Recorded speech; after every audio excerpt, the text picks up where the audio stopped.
Well, well, well. Look at the little guy. Look at that little guy right there. Manoka Blush is on an adventure today. He's at the shop. What will he buy? He's at Double Cheeseburger. So clearly he's buying a double cheeseburger.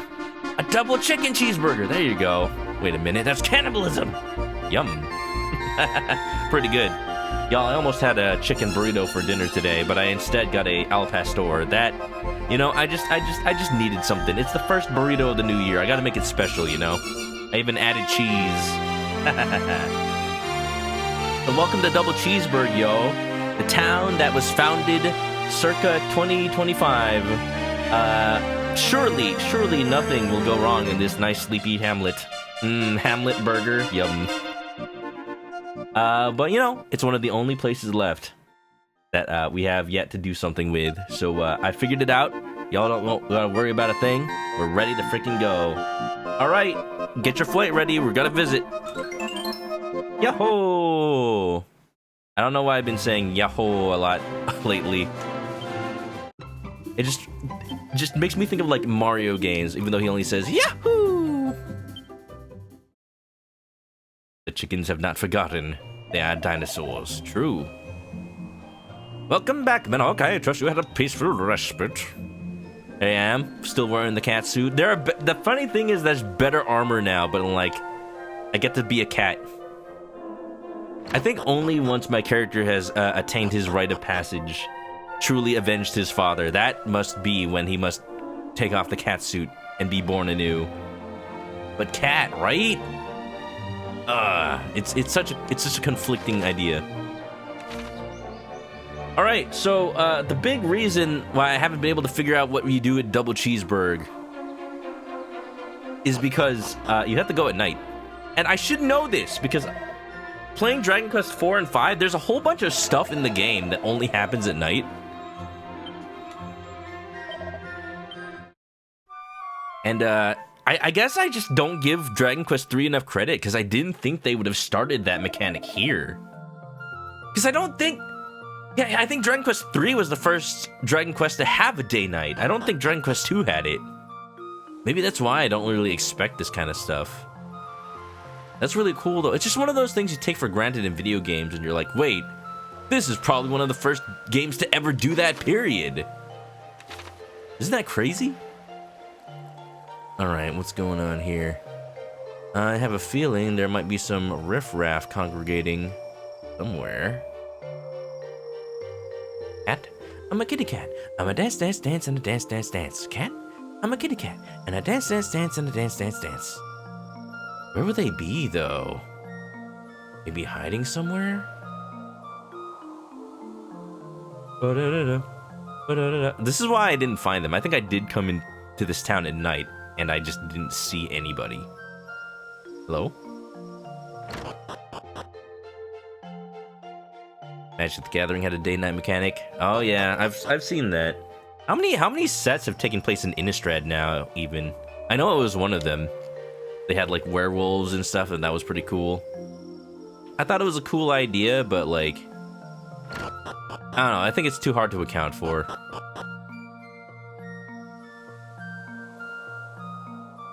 Here we go. Here, I got an idea. Why don't we... Well, if we do that, it might... What? So you just gonna let that big bully carry on? A cat. Meow? You know, I did not plan that, but I'll take it. There's only one thing for it. Revelation! And there ain't nothing you can do to stop us, so don't even try. Sure. Look, don't let me... I'm just a humble cat passing by. We've had enough of double cheese. We won't put up with this tyranny any longer. Don't breathe a word of this to anyone else. I'm sorry. I'm sorry. But I must inform the correct authorities that they're about to get their asses handed to them. I must speak with double cheese. The townspeople are unhappy. Please, you must let me through. Double Cheese is in bed, and you should you be. Go on, sling your hook. Is that it? I just had to find them during the night? Ooh, this cannot be any good sign. Time to get the popcorn. Y'all, can y'all speak up so I can eavesdrop? I'm trying to be a mole over here. Why are you dressed like a cat? Not that kind of mole. Yeah, clearly not.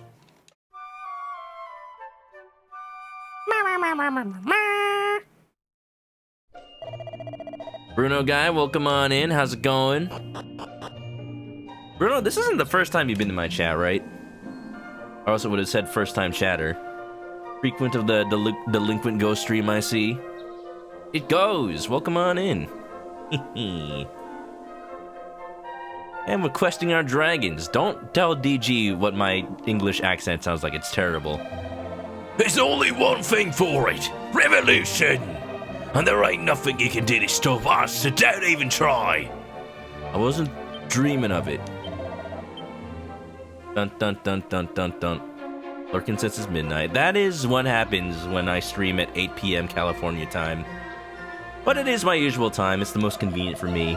I get to have dinner right after work, and then I'm ready for stream. Do you believe I used to stream even later? But, you know, once the pandemic happened and I was just at home anyway, I could start to stream a little bit earlier. Hello, old friend! Lovely to see you. This place is finally starting to come together, don't you think? There's still more work to be done. Okay, I mean, I found the revolution, but are they gonna do anything about it? Friend, it is me, the old dreamer who founded this place. It is good to see you. We need to talk. Double Cheese has done well, perhaps too well. The townspeople are beginning to grumble. I'm worried what they might do. Maybe that's all I needed to do. I just needed to trigger that. Let me see what happens if I zoom out of here. Just the revolution starts without me. Man, I miss out on all the fun. Good old EST. Happy time zone, everybody. Yeah, no. It suddenly feels like a good time to go and see how Double Cheese is getting on. I come back and it's just all on fire. Was it Kakariko Village? Wonderful.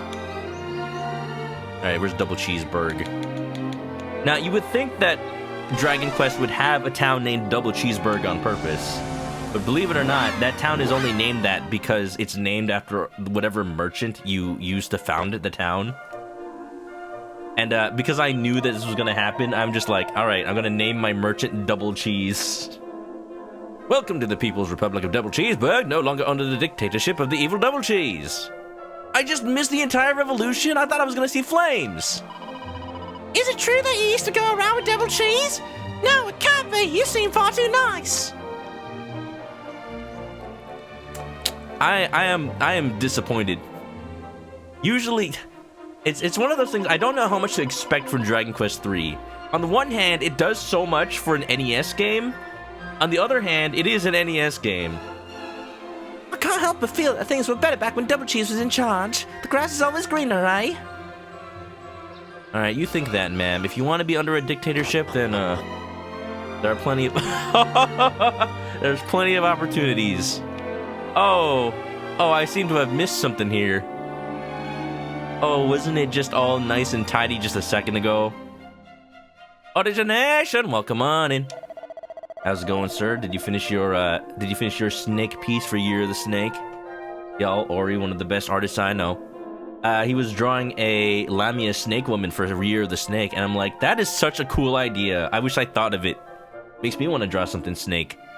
But what would I even draw? I'd probably draw like something Metal Gear. Ah, Colonel, this is Snake. I'm at the disposal facility. Come along. Yeah, maybe this is why that Konami waited for this year to release Metal Gear Solid Delta. Clearly, it needed to be Year of the Snake. The people finally revolted. They couldn't take it anymore, and they have thrown Double Cheese in jail. How did it come to this? Well, you know what? I definitely didn't doubt it for a second. Look at that! There's a safe back here. although you haven't the foggiest idea how to open it. At least that safe is safe. Lamia! Oh yeah. Philo, I know you are fond of drawing monster girls as well. I do want to... You know, that reminds me, I do want to return to Monster Prom one of these days. That was such a cool little stream. I should probably, like, see if there are other streamers who want to, like, collab it, maybe. It's such a cool idea, just a multiplayer visual novel. I'm like, why am I not, like, capitalizing on this? That's my brand. This is the town jail. Double T's built it to house criminals, reprobates, and other assorted ne'er-do-wells, which is quite ironic when you think about it. Well, buddy, how's it feel? Love some monster ladies. Ooh. Manok, is that really you? No, thank goodness you're here. It's me, Double Cheese. I thought I was doing what was best for everybody, but as you can see, they didn't quite agree. I'm sure you thought that. Oh!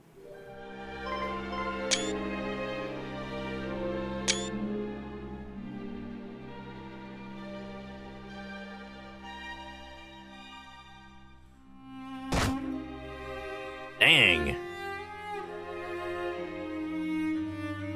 Makes me a little sad.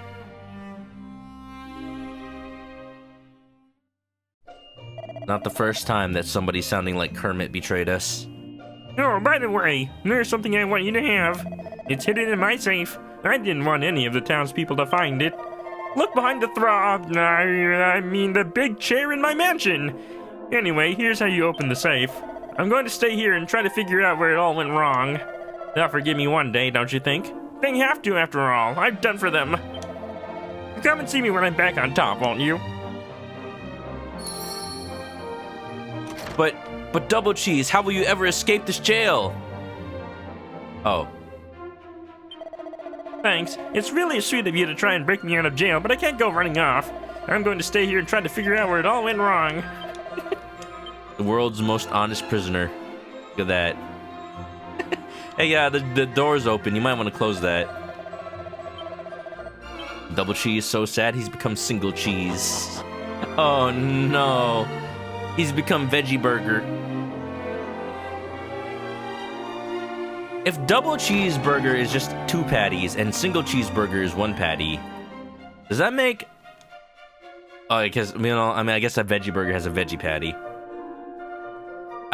See, what confused me is that the chain In-N-Out, you know, the Californian burger chain that everyone says is the best thing ever. And, man, I don't want to get into that can of worms. But still, it's funny. I think the idea of a secret menu might have started with that chain. At least, like, whenever you see a burger restaurant in a cartoon and they have a secret menu. But they have a secret menu at In-N-Out, and on that secret menu is a veggie burger. And it's just tomato slice, lettuce, and a bun. It's just literally a burger without the patty. And it's just like, is that really a veggie burger? I guess it's a vegetarian burger. And it's just really, really, really funny, because I'm sure people have gone to In-N-Out to ask for a veggie burger, expecting, oh, maybe they have a veggie burger. It's just, it's just a pattyless burger. When I was in high school, one of my friends went vegetarian, and he's like, and I was on a run to In-N-Out, and I was like, do you want anything? And, like, I didn't know he went vegetarian, but he was starting to, so he's like, can you get me a veggie burger? And I'm like, I already knew the secret menu, so I'm like, you do know that the veggie burger is just a burger without the patty. Just yeah, I know, just get me it, because I want to feel like I'm having In-N-Out, even though I can't have any meat. I'm like, okay, dude. All right, sure. I think it has a slice of cheese.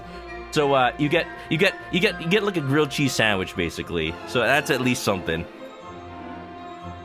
But man, it felt weird buying that, like paying money for it, because it still costs like almost as much as a regular burger. Such a weird item. Such a weird item on the menu. Is there cheese on hamburger? There is no cheese on hamburger. True, though. Manok examines the ground at his feet. Look, it's the yellow orb. Wow. Cool. I wonder how you get the merchant back. All right, headcanon. That was Lumpia finally learning the error of her ways. If I could guarantee that I get the merchant back like immediately, then I would have absolutely put Lumpia in this position. I could have had Lumpia Burg. It sounds delicious, actually. Imagine a cheeseburger with like little Lumpia rolls just like stacked on top of it. I tell you, KFC should have invested in that instead of the cheese top burger.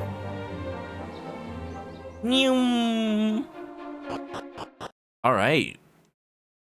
Well, that was cool. I expected to be there more of a, for there to be more of like a fight or something. I thought I would have to fight Double Cheese, and he would just be at level 1.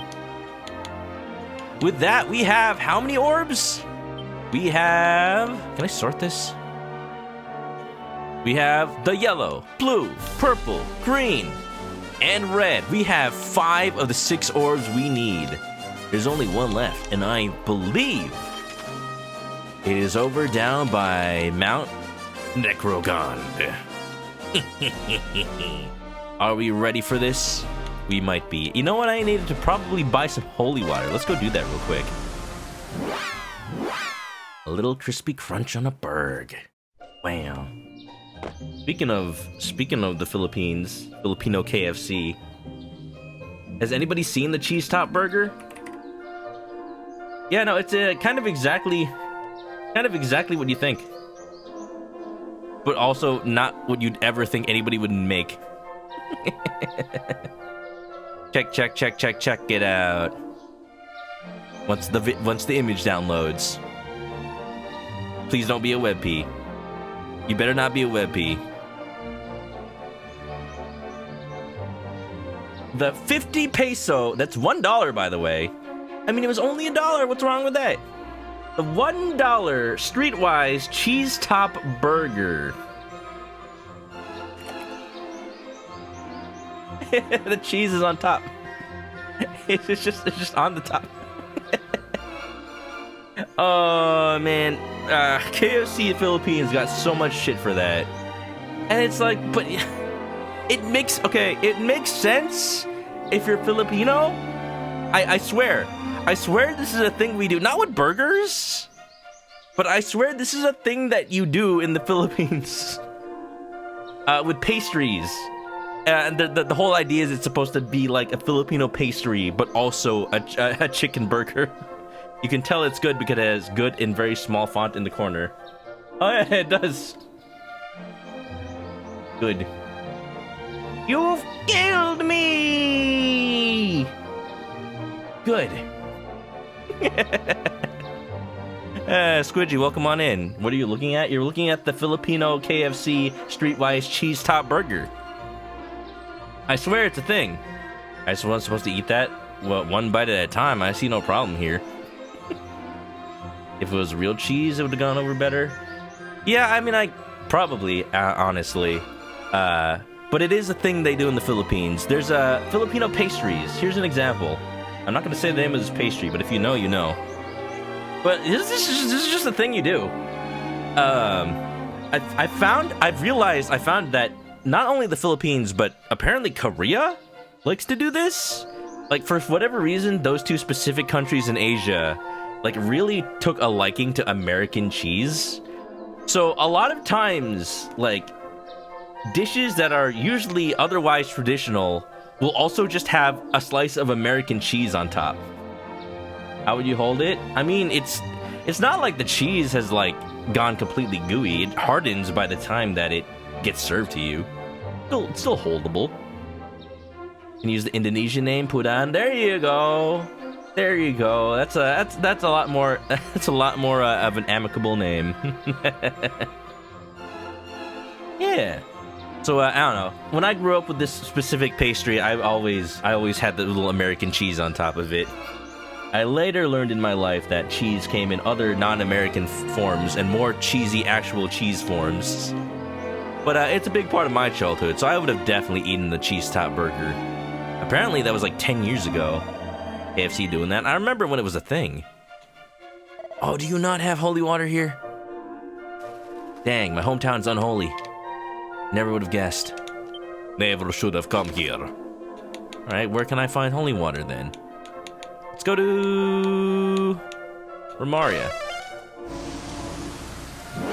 American cheese on top is the classic poverty nacho cheese. You see, the true life hack for poverty nacho cheese is you go to the nearest 7-Eleven where they have the little cheese dispenser just out, and then you just put it on whatever food that you already have on you that you might have just brought in with you. Then it is truly free. Ba-da-dum. Yum. Yeah, there's definitely some interesting, Oh, I already have 18. I forgot I bought some last stream. That's fine. There's definitely some interesting fast food concoctions when you go to different countries. And you know, that's something I want to do more of. That's why every time I travel abroad, it's always a priority of mine to go to not just fancy restaurants or find local delicacies, but also just go to fast food places. Like, I went to McDonald's in Japan. I was able to get the one-piece burger that's supposed to be shaped like Luffy's hat. But it really just looks like the bun has a tumor on it. That was good. No treasure on this floor, okay.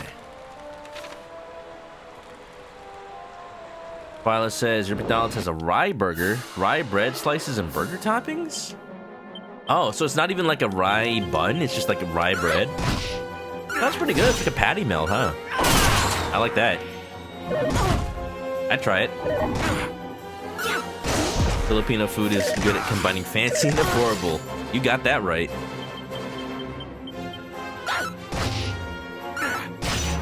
Usually like the party food and stuff. Sometimes I wonder what the perception of different cultures' foods are to somebody who grew up with that kind of stuff. Because I realize when I talk to people who don't go to, or maybe they, even if they've been to a lot of Filipino parties, they only know the Filipino food that's at the parties. They only know pancit noodles, they only know palabok, fiesta, they only know like the lumpia rolls, stuff like that. But they don't know like the stuff you just eat, like normal everyday stuff. Like, oh yeah, here's some canned sardines with rice. Here's some like sotangmon noodles, like little glass noodles in a soup. The delicious stuff that I used to eat. Why are you thwacking me? Stop that! I gotta revive myself. What the heck? In the name of the goddess! There you go. Good. Good. Now pay attention. In the name of the goddess.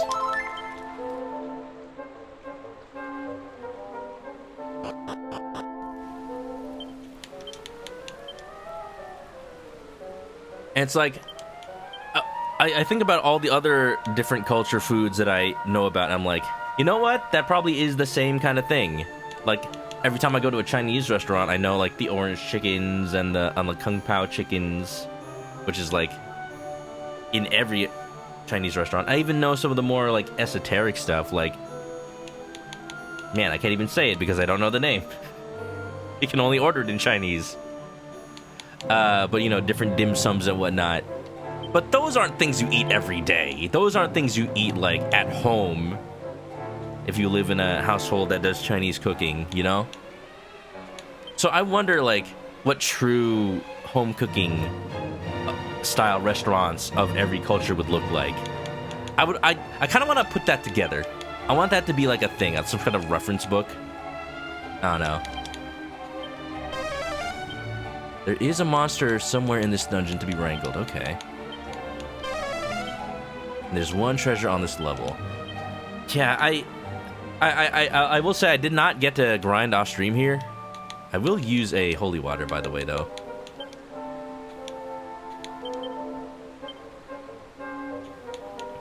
So, what I would have done off stream is try to figure out where that missing treasure is.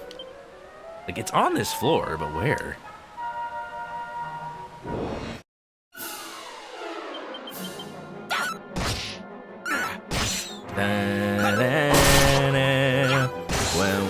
Also, how's it going, Squidgy? Welcome on in. I do wonder if we'll see Drewby today. It's his birthday. And if y'all haven't already, go into Drew's Discord if you're in there. Or, go into my Discord and add him. And say, happy birthday, Drewby.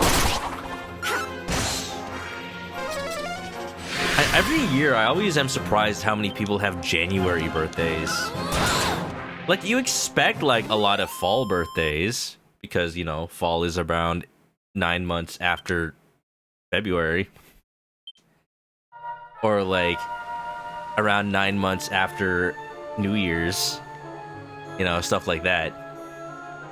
But people who are New Year's babies, I'm like, He just makes you think, Just makes you think a little bit. Trying to think, where have I not used Snoop yet?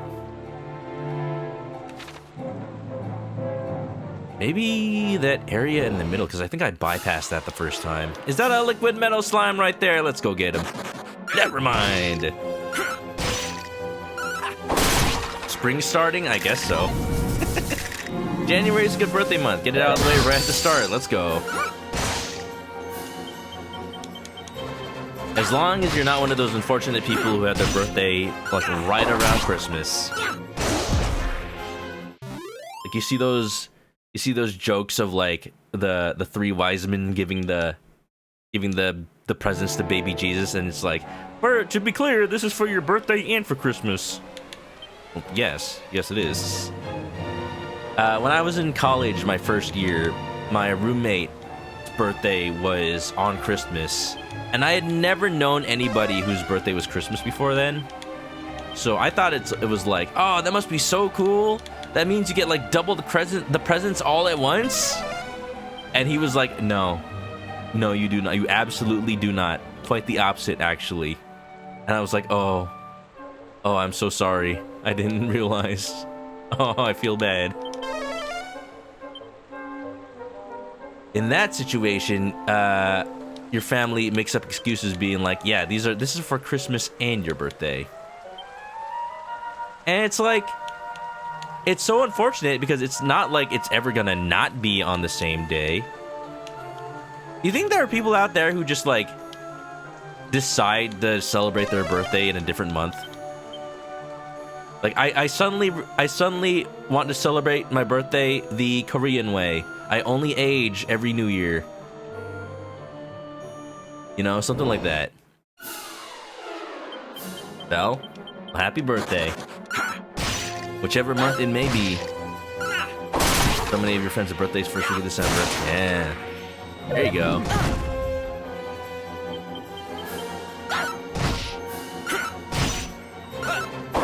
I was talking to a Delinquent Ghost because he's been starting to do like VR chat birthday party stuff. And he told me he celebrated 3 different birthdays this past weekend alone. Like consecutively, one day after the other, just 3 birthdays. I'm like, well, that works out, I suppose. Kind of funny, but also, dang, that must be tiring. Da da da da da. If I were a secret treasure chest, where would I be? I feel like I'd be here.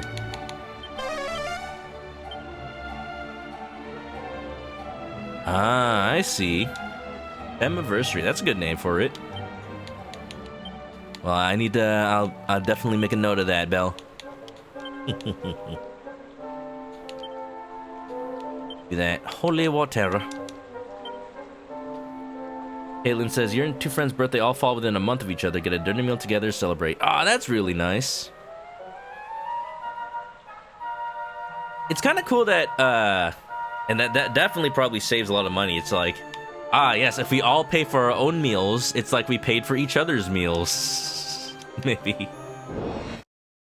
For me and my best friend group, all of us have, like, birthdays completely differently from each other.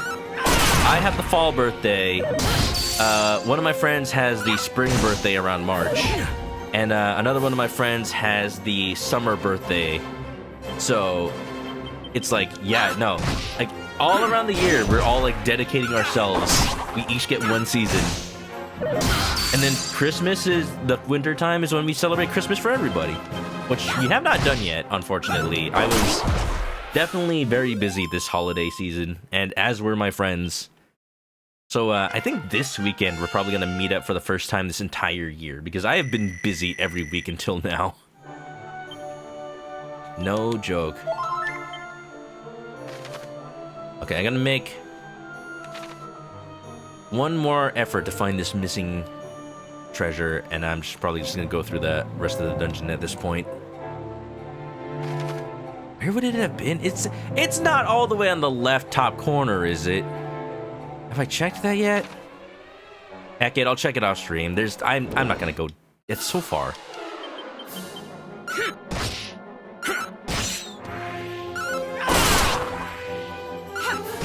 Also with my friends, we basically like come up with our traditions for what we do for each other's birthdays, like where we go. My summer birthday friend, it used to be not Mongolian, Brazilian barbecue. But the Brazilian barbecue place we go to raised its prices so high, especially since the pandemic, that we no longer feel good like eating there. It's like we can get it, like it's only for our birthday. It's only once in a while anyway. But it just feels like money we could spend elsewhere. I think the price raised to like $70 per person or something when it used to be like $30. I'm like, what is going on here? Like, I'm not like, I would spend $70 for a dinner if it's like super fancy businessy kind of thing, not just like having fun with friends, you know? I mean, I would pay for everybody. But my friends would never let me do that. And that would just make them feel extra bad. I would, though. I've done it. I've done it in the past. But, we've decided to just, like, go other places. For me, it's always sushi. Yum, yum.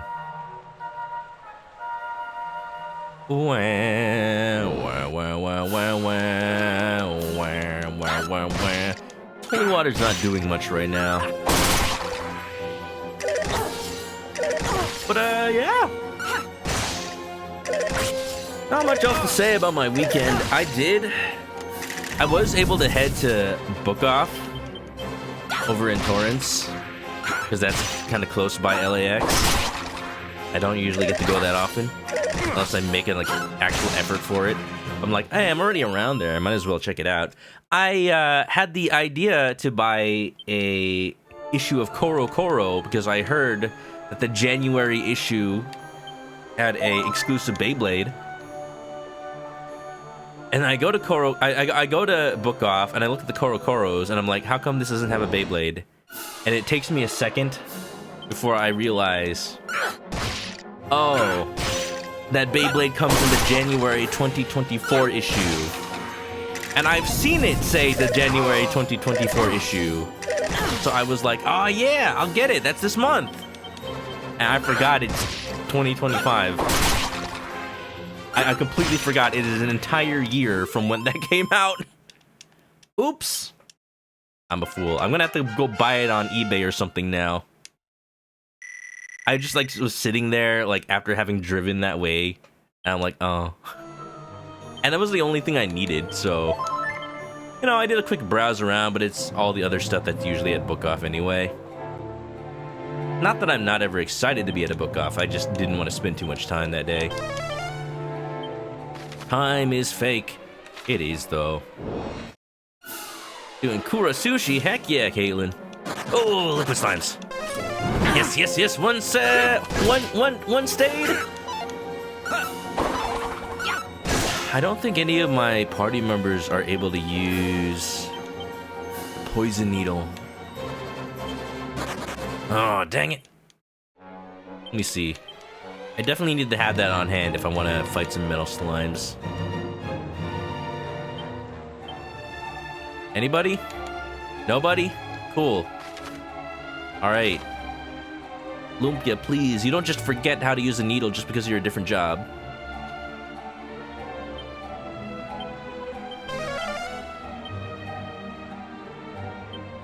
I like conveyor belt sushi a lot. I still think about the one I went to in Japan that was only $25 between me and my dad. And we thought we were eating too much already. And I thank Kura Sushi for being like the only conveyor belt sushi place I know of in the US. And it used to be really cheap. It used to be like $1.50 for a plate. But these days it's like $3 per plate. And I'm like, man, 3 plates and it's like the cost of an entire roll. And I've only had like 3 pieces of sushi. I don't know if I can. I don't know if I can justify that, but it's good though. And you know, I don't know if your prices are different in your area, Caitlin, but dang, what happened to that place? The price of everything is just going up. If that money is actually going towards the workers, then I'm like, sure.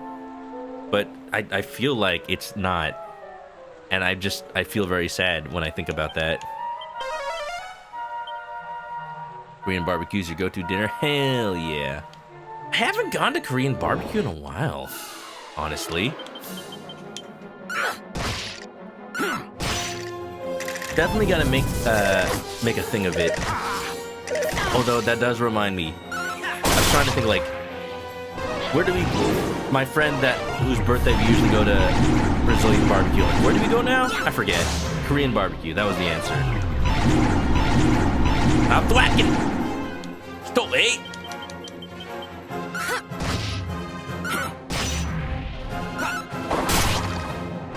This will be your first time. $3 a plate, but you're a light eater. That's good. I'm jealous. It's not cheap being a heavy eater and also loving sushi. But alas, it is my favorite food. If I could eat it every day and not get mercury poisoning, you bet your bippy I would. No shame. My office, before we moved to a different location, we used to be like right next to a Japanese market. And I miss being able to just walk out of the office during my lunch break and get like a little plate of sushi. Even if it's not the highest quality, I had the option. That was the fun part. One more treasure left on this level.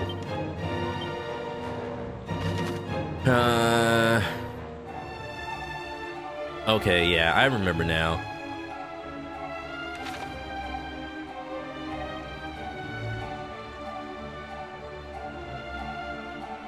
I got to this floor on stream last time, and I'm like, I'm gonna save it for next time.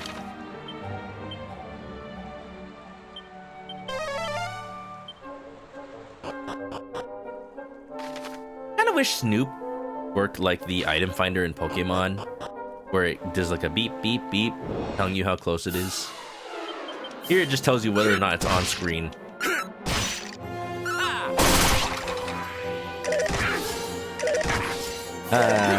I also have a couple of horror stories from Kuro Sushi because my friend used to work there, and she did not have a very good experience as a waitress because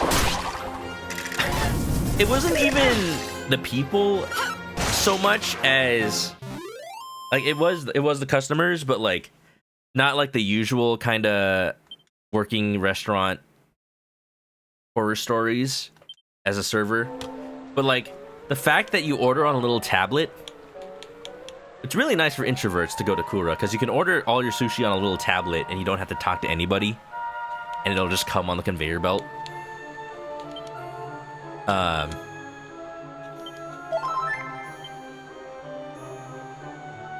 But like, just I can empathize with how many people apparently just did not know how to use the tablet.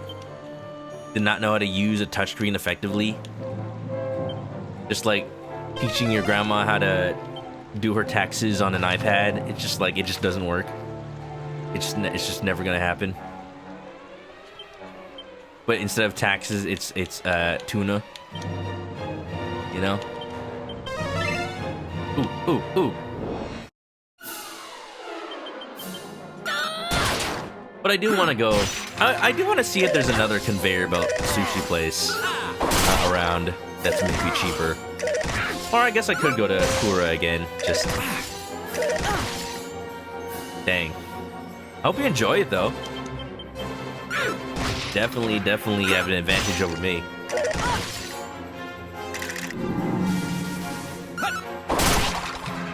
You gotta come in with a plan. You can't just get everything off the belt that you know, like, oh, I like this, oh, I like that.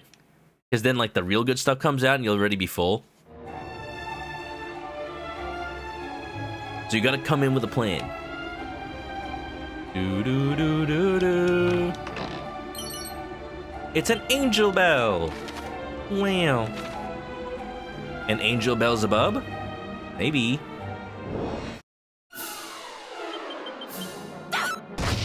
KBBQ is good, especially with good company. That was one of the funnest things about my college years. Anytime anybody just felt like it, we just like ask our friend with a car. It's like, hey, you want to get Korean barbecue? And the deal is like, the friend with a car drives to the K barbecue place, and then everybody else like splits the cost. Like, we used to know places that's just like, oh yeah, $20, all you can eat. For a college kid, that's like, that's your indulgent like celebration. Only $20? You'd be hard pressed to find a place that costs that little these days. Biblically accurate angel Beelzebub. Be not afraid. Oh, you know what? Maybe I should have gone the other way. Wait a minute! Ah, heck yeah! Saribot's doing the job. I got a freaking, for those who don't know, now it automatically snoozes if you have Saribot. You can set it to automatically snooze when you get a raid. We were just about to get an ad. That was perfect. Kodak Zach, thank you for the raid. How's it going? Atsune Chiyu, Tsuki Doragon, Katsepe. How's it going? Welcome on in. Let me give you that shout out. Tsuki, I don't think you came in with the raid, but welcome on in, regardless. How is it? How's life? How's the universe? How's everything? Hope you're doing as well as you can this week. Denless Zone 0, pretty good. Any good polls? I feel like was it Steve Buscemi with the "How do you do, fellow kids"? Anytime somebody raids me and they were playing a gacha game, it's just that I don't play gacha games, so it's like, you got any good polls? And somebody be like, oh yeah, I got a Jane Doe Alice in Wonderland swimsuit edition, and I'm like, cool. I don't know how rare that is. Some polls they wouldn't be classified as good. Dang. Well, you know what? At the very least, you can have something good. You can have the KFC cheese top burger. It's good. You can tell because it says so. Good. That's gonna be my obsession for the stream today. That's our topic. Hope you all are okay with that. John and me forever eternally, Jane Doe. Yeah. I hope you had a fun time. Dragon Quest going pretty good. I do be liking questing the dragons. We're on our way to get the last orb. We're collecting the last Dragon Ball. We're gonna summon Shenron. He's gonna grant us a wish. I can finally wish to be taller. Because don't you know, I'm only a 2-foot tall chicken. And this is actually a mimic. Wonderful. Yeah. I've just been talking this whole time about how my my weekend has been very eventful and tiring, but I had fun.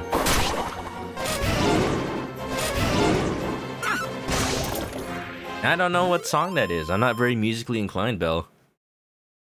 No celebration, just consolation. Time eats all his children in the end. Wow. Time devours a soul. Bills. No more treasure, hell yeah. I can just move on through. Ballad of Jane Doe from the musical Ride the Cyclone. Oh, hello? What's a troll? I don't know. I don't know what he wants. I'm gonna try like everything. I'm gonna try the musk. I'm gonna try a fading Jenny.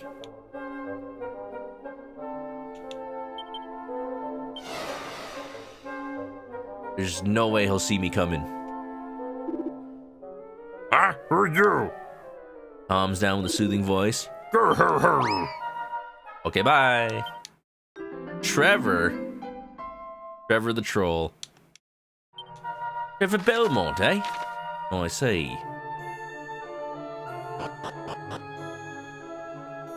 A musical about a bunch of people who died riding a faulty roller coaster.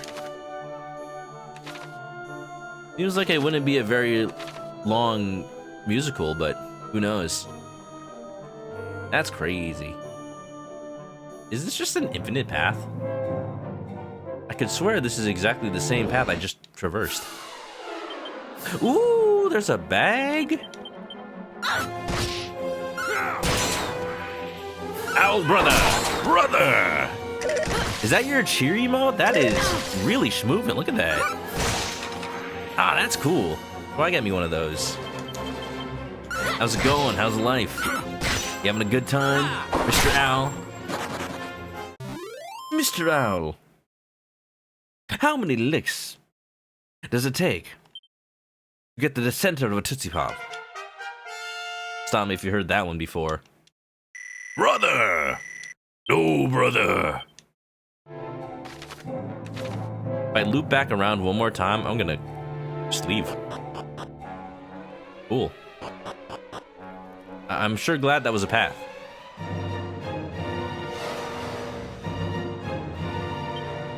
Wow, wow, wow, wow, wow. Well, welcome on in, anybody, if you're just coming on in or you came in through the raid. If anybody is new, if anybody doesn't know me, I'm Chris, I'm a chicken, I like to play RPGs, and I do the voices, and I'm EP, usually. I'm a little less EP than usual, I actually got sleep.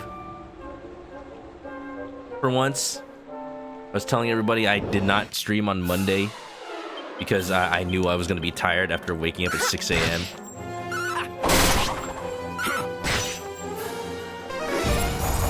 Oh, no, that's a crack. That's a cool animation, though.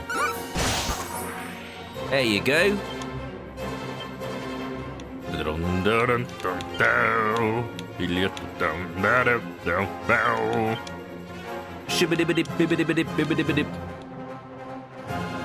Jane Doe lost her head and can't remember who she is.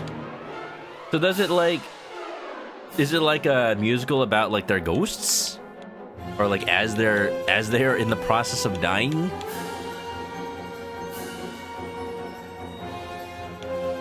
Something that I need to see more media of is like stories about ghosts. Like, not like, ooh, Casper the friendly ghost, whoa. There is no such thing as a friendly ghost. Okay, Knuckles. No, like, stories about people who like had unfinished business and like, not only does the story have to tell the story of the ghost person themselves, but they also have to like tell the story of like how the mechanics of becoming a ghost work in this specific fiction. And it's always funny to me. There's hella chapter, there we go. Boom! Just after they died. That's fun. Pretty good. Pretty good.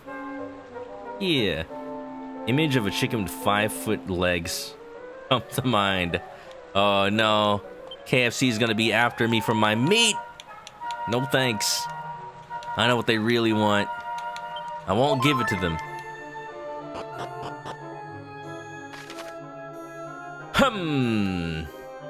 Okay. I don't am I supposed to traverse this? The heck? This is weird.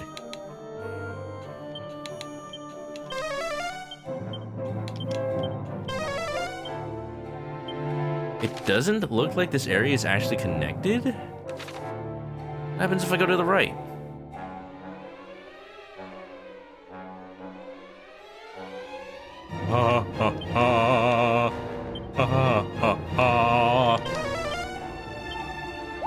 I can jump off. Where am I? Whoa, what? This is okay. Where am I now?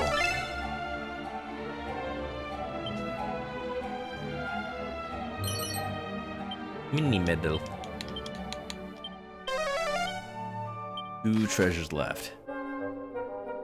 Ooh, I see what kind of dungeon this is. I see what they're doing. They're making it as if it's the freaking the last dungeon of Dragon Quest II is like this. There's a lot of holes in the ground and there's a lot of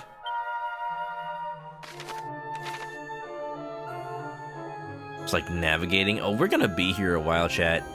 Oh, I can feel it. Hope y'all are ready. Black bandana, sweet Louisiana. I don't think that's an item worth equipping these days. I'm getting already outclassed by everything else there. Yeah. I'm at the point of the game, I think it's giving me a bunch of like old equipment just to troll me. Alright, I guess I can sell it.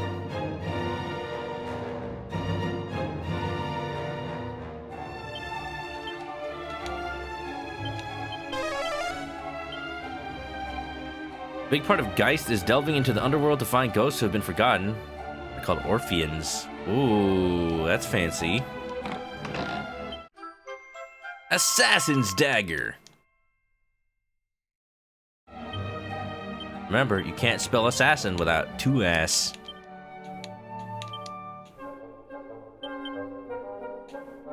Who can wield it though? Sometimes defeats the target with 1 slash, some wish it were more consistent. And once again, I have nobody that can equip it. I think once Lumpia learns all the warrior skills, she is finally going to reclass back into a thief. Just with all of the experience that she has gained over these years.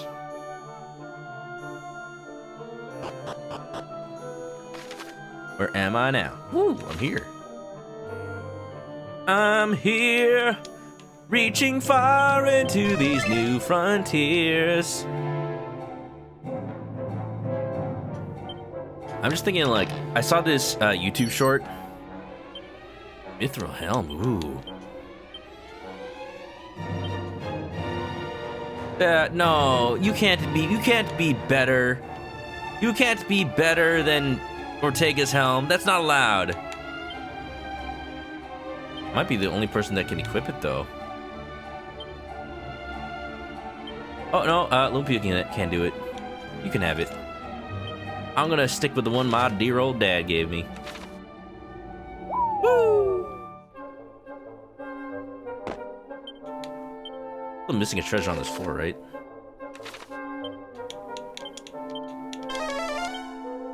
No, no more. Okay. I want to go up the ladder on top.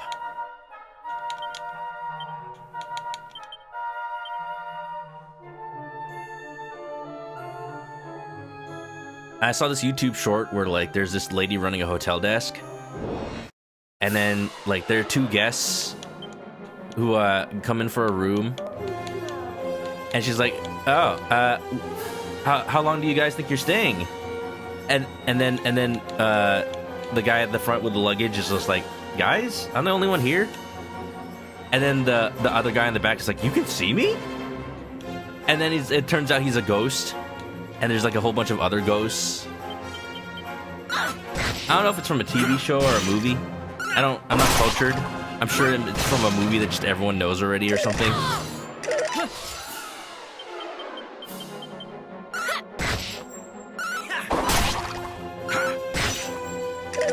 But then it's funny because it's like the ghost meets a bunch of other ghosts that are haunting the hotel itself. And then the ghost coming in with the guest, it's like, no, I'm a poltergeist. So I haunt a person instead of a location. So he's forced to stay with the other guy. And then he starts like flirting with some of the ghosts from the hotel, and he's forced to leave because the other guy goes to his room.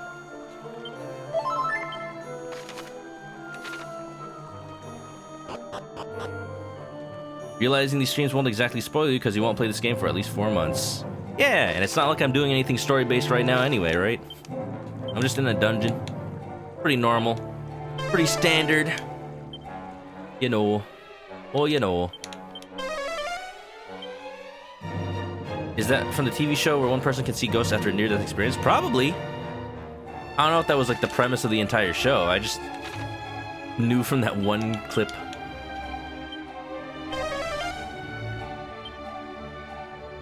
I'm gonna check out that obviously important shrine in a bit. Alright, an ad is starting. I'm very sorry if y'all don't have a sub, but I can no longer snooze it, so we're gonna play right through it. But yeah, it's a pro and con of shorts that like just farm a bunch of clips from TV shows for content. The pro is that I don't watch that much TV, so if I ever find a clip that looks really interesting, I can just go watch the entire actual show. Oh, no, no, no, no, no! Yeah! In the name of the goddess! Heck. I don't like that. Oh, you know what? I should actually use heal. And then Tapas. Tapas does not have a revive, I don't think. But Lumpia does. Die. Return to us. I failed. All right.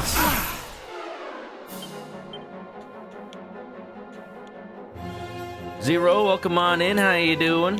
Lumpia, where? Oh, well, you know, she's our warrior. She's a queen. She's right there with the spear. She's so cool. I think she's my favorite character that I've made out of my entire party. I want to, like, make a webcomic or something.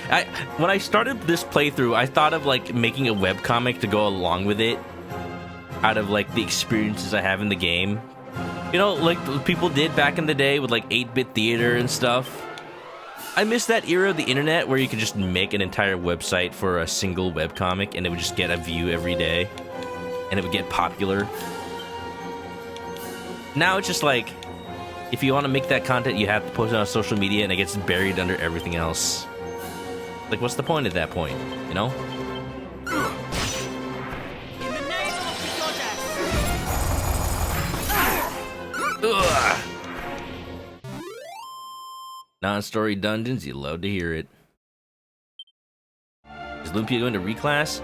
I feel like she's gonna reclass back into a thief at the end of all this. Because I'm at the point where I don't even know what other class I'd make here to get more skills. I just, like, want a little bit of variety.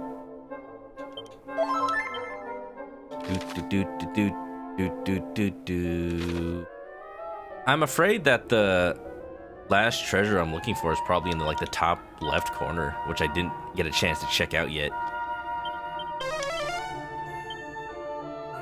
Zero's hopping off a Deca stream. No raid, decided to pop in here. Ah, well, welcome on in. I know Deca was playing some Judgment. I want to play that game. I was watching them play it a little bit, and I'm like, I should not watch too much because I don't want to get spoiled. But it already looks so good. When I first, like, heard about Judgment, I was somewhat afraid it was just gonna be just Yakuza, just under a different name, and, like, there wouldn't be anything different or unique. But they really do go hard on the whole detective kind of thing from what I've seen. Which I feel, in a way, is very, like, Shenmue. People say, like, the Yakuza series in general is very Shenmue, but, like, Judgment specifically feels a lot like Shenmue, because all I saw was your character going around asking random people, like, hey, have you heard of a man called Red Nose? And then they're like, oh, I don't know. You ask this person down the street. I'm sure he's seen him. And it's just like, oh, yeah, that's just Shenmue. That's just Shenmue. You just ask random people whether they happen to know or not, and most of them don't.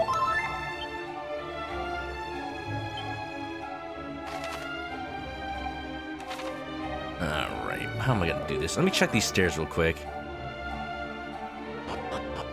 Leaving judgment for when you catch up on Yakuza. If you miss it, that might be the most respected way to go about it, but backlog.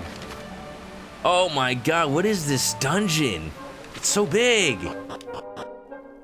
I don't mind it, but also like... Oh, it's just a heal point. That's cool. I don't mind it, but also it feels like I'm missing out on paths I want to explore because I keep accidentally making progress.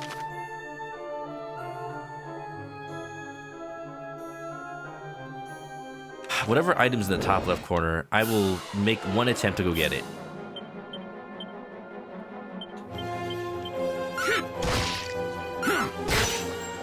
Wonderful! 8-bit theater, the memories. Victoria, what's up? Wondering when Monk Tomas and Jufran when they're coming back to shelves. That scares me, because I love Monk Tomas sauce. There's no way there's a shortage panic on it, right? It's not as famous as Sriracha. No way. Heck.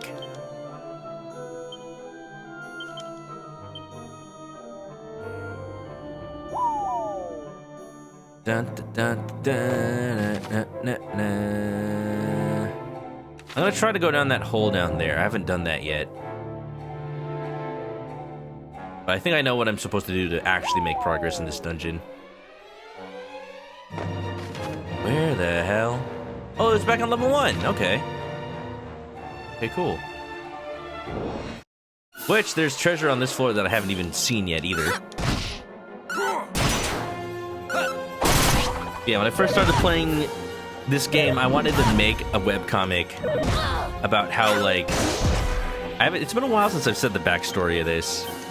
Like, my main character, you know, the big old hero, gets sent on the quest from Aliahan to defeat the... I was gonna say the Dragon Lord. That's Dragon Quest 1. Defeat Lord Baramos, avenge his father.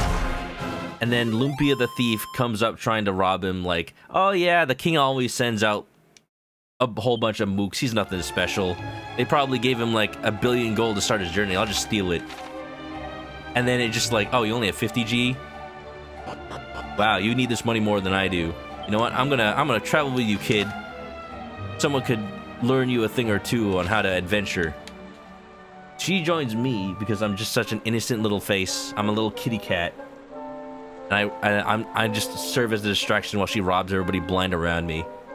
We find Tapas lounging on the side of the road, finding his lost bunny corn that probably never came back. They'll come back at the end of the game, be a whole MacGuffin probably. And Shomai being the mage assigned to us by the guild, by force, wondering why her life went so wrong. And now, she's had her whole character arc turning into the sage that's going to save the universe. Wow, pretty cool. If only I was as good of a writer as Yuji Horii, that would have probably been interesting. I don't know. I need to play more Dungeons & Dragons, that's what I need to do. Come up with better backstories. Okay. Okay. Alright. I'm not paying attention to whether or not Holy Water and Padfoot are, like, expiring. But I keep getting encounters, so it makes me want to just use them just in case. Bidda-ba-da-ba-doo,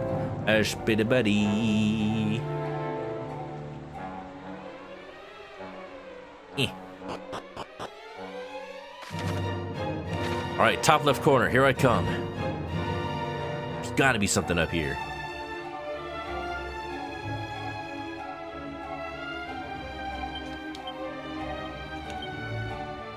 I will travel across the land, searching far and wide. Each Pokemon to understand. That was 3,000 coins. Not much to sneeze at. Definitely. Or rather, nothing to sneeze at. But also, I wish there was something other than just money. I should try Fabula Ultima. Oh, no. Heck. I'll try Fabula Ultima. Very good. Final Fantasy Dragon Quest vibes. Is that a video game? I've heard of Ultima, but I've never, like, checked out one of those games. The power that's inside. Pokemon, gotta catch 'em, my hearts are true. Our courage will pull us through.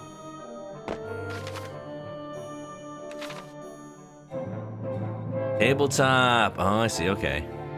Okay, so Fabula Ultima is not Ultima. Got it. Okay. Yeah. I would just play more tabletop in general if I knew anybody who was a DM. That's the thing. Gotta have a good GM. DM, whatever you want to call it. Please don't tell me there's like 4 treasures on this. I will search every inch. 6! Ah! Curse them. Curse them. I was better off not knowing there was treasure on this floor. Oh boy. Okay. First I searched this little area.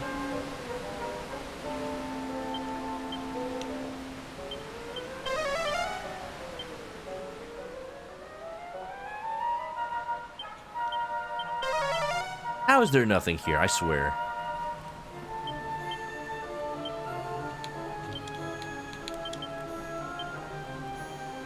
Why doesn't Dragon Quest have an equivalent of like the max repels? Why is it only like a specific amount of small amount of steps? I want the entire dungeon to be repelled, please. All right. Magical robes? I already had magical robes. Oh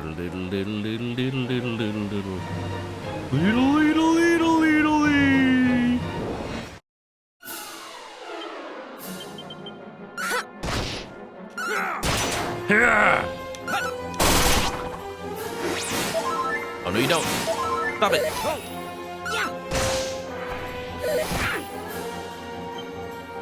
But you know, making time for nerd things never happens.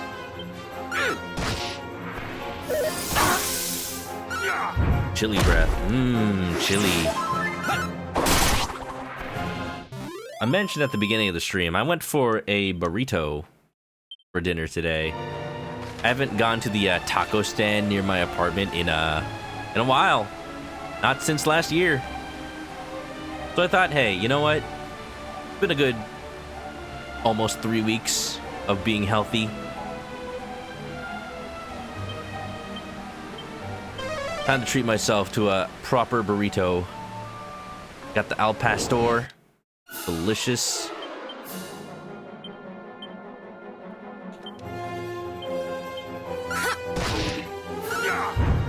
Yeah. Bounce! No bounce!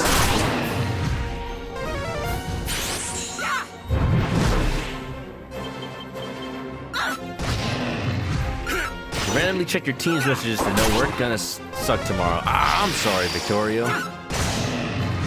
You're not on work hours right now, are you? It feels like the entire beginning of the year I've been behind on work and I'm finally caught up. And now I just feel so free. Like, yeah, I've been streaming. I probably should have been working instead. Just like, I spend time after stream, I'm like, do I go right to sleep or do I work a little bit? As you see, I am now I've been for a while. I am an employee on salary. So, just because I'm working at the wee hours of the night does not mean I get overtime. It means that I'm probably doing it because I want to. Because I'm just weird like that. Shouldn't have read that. The notification number. Ah, jeez. Thanks for the follow. Ooh, a magic shield. I do like that. Protects against offensive spells. Nice. I already have one. Alright, I think we're good. You do feel that? Also in the salary gang? Ah, dang it. So that means...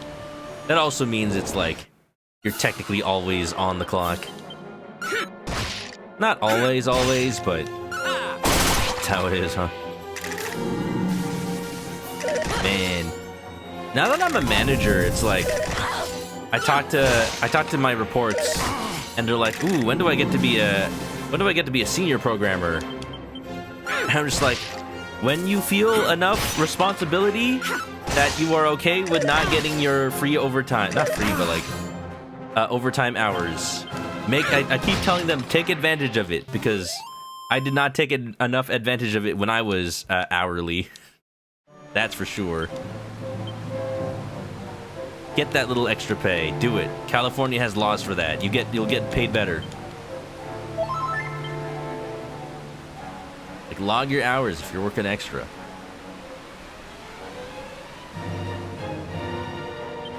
Da da da da da. It is kind of funny how I can tell that this was an NES game. There's just this random little like path, but it's very square. You have a boundary of not putting email on your phone. Yeah. I put email and I put Slack on my phone. Slack being like the worst version of Discord.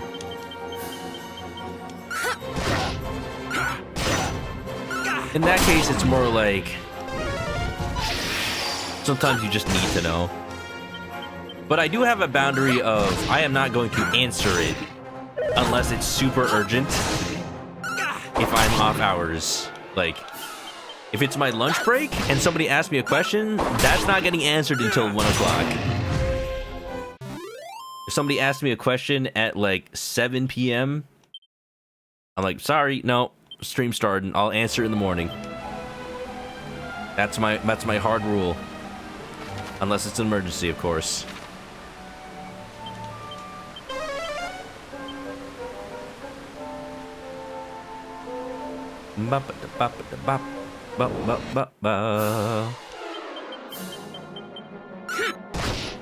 Literally someone you were imagining today was like, hey, at least you got extra hours.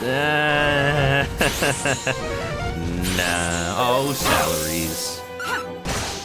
Bacon Mutt, welcome. Saw my grad of the Ghoulies and Great Ace Attorney playthroughs. Oh yeah! Heck yeah! Oh, those were some of my favorite playthroughs on the Twitch.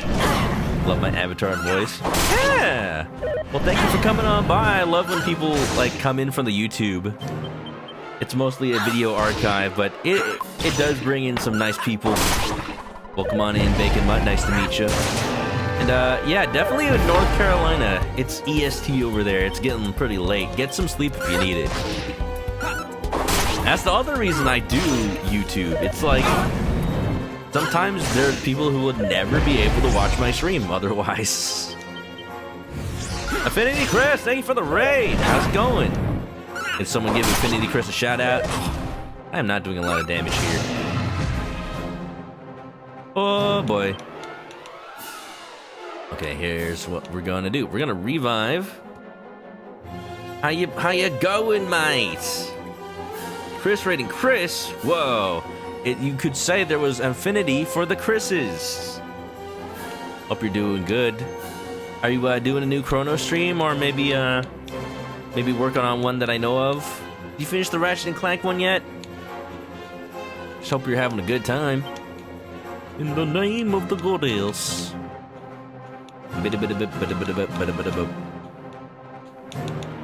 Where's my eel spell? More real, eh? Pretty good. Not bad. Ready now.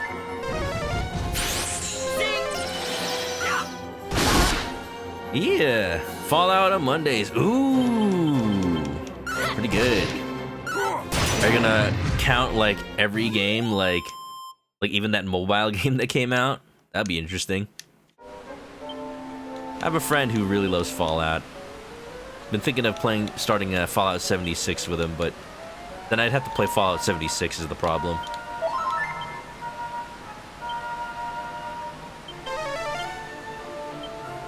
Hope you're doing good. Dragon Quest III has been fantastic. This is the classic RPG experience that you just don't get anymore. The very first part of the stream was finding out that our merchant friend has been overthrown because he turned into a dictator. Classic mistake. And this entire other part of the stream has been nothing but dungeon grinding. Don't you love it? You love to see it. I will say, if I was playing this on my own, I would probably grind the liquid metal slimes that are on like the first floor. Egg. But instead what's happening is I'm just going through the dungeon and fighting whatever. 25 games in the list. In the Fallout list? Ekacho! What's up? Feeling pain with dungeon grinding. I mean, it's just good to just zone out. When it comes to classic RPGs, this is like zen right here. Like, I know not much is happening. It's different from like grinding in Persona 3 though. Like there I still have to like actively pay attention because or else the Reaper's gonna come by. Here it's like I'm just on autopilot. It's just cathartic. I miss when RPGs were like this. It kind of feels like they try to overwhelm you with spectacle these days. Like, I've seen Final Fantasy 16, and while I, like, appreciate what they do to make it super freaking cinematic and, like, Devil May Cry, sometimes I just want to zone out and talk to chat. I don't know if I'd ever stream Final Fantasy 16, because it's like, I'd have to actually pay attention. Not that that's a bad thing, it's just, like, not the kind of thing I want to stream right now. Right now, the only thought process I'm doing is the pathing of this dungeon. I will check every path anyway, but still. How you doing, Dekacho? I saw you ended stream earlier. Saw you were playing some Judgment. We were talking about it. How was that? Hope it was pretty good. Kiryu-chan! Majima game's coming out soon. Apparently, if you sign up for one of those Sega accounts, you can get the Majima Kiryu outfit. Which is weird because they were already giving out that outfit for signing up for the newsletter, so it's like, I guess it's just another way to get it. Sure, why not? Man, okay. I still need to check that lower path. I'm gonna do that, even though I could just cross the bridge right here. The Reaper's a friend. He gifts you with so much EXP. So many cutscenes in 16. That's the other thing. Like, don't get me wrong. I love RPGs with a good story. And, you know, I played Infinite Wealth, which had its own fair share of gigantic long cutscenes. But it really needs to be a story that hooks me in. Like Metaphor. Ironically, I have not continued playing that yet because I don't know, I just need time for it. I've been very busy.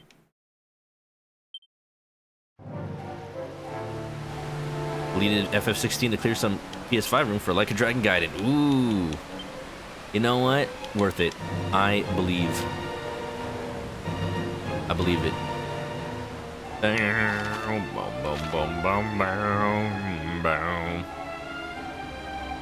Yeah, if you came in on the Affinity Chris raid, or if you just came on in, welcome, welcome, welcome.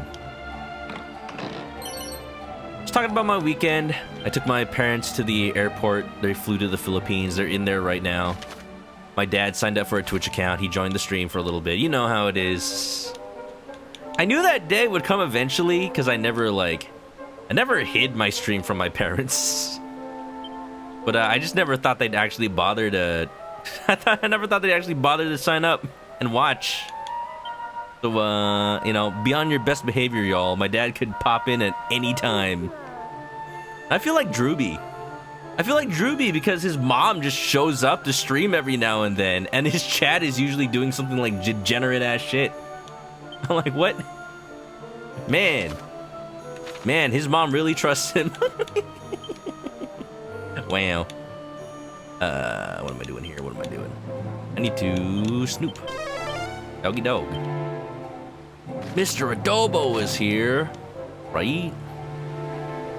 My dad about to ask me what a password is. Hey, wait a minute. He's gonna take over the stream. No. Oh, thank you. Wow. Wow, wow, wow, wow, wow. Your best behavior is not much better than your regular behavior. That's fine. As long as you tried your best. That's all I ask. How many treasures are left? 3.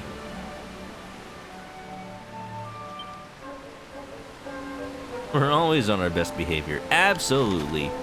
I don't doubt it one bit.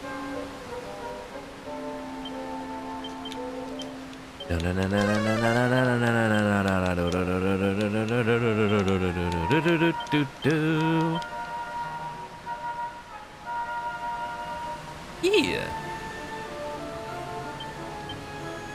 Obviously, I'm taking a break from Like a Dragon stuff, but Pirate Yakuza, I'm very tempted to play on release. There's a bunch of games coming out I need to like think about for my schedule again. Oh, and that game from the Star Fox creator, Kaya Imamura, his game Omega 6. I don't know much about it. It's like based on the manga that he's making, and apparently the manga is only available in French for some reason. But it's like space bounty hunting stuff, just like freaking Star Fox and F-Zero. It's like, wow, it's like he has a style.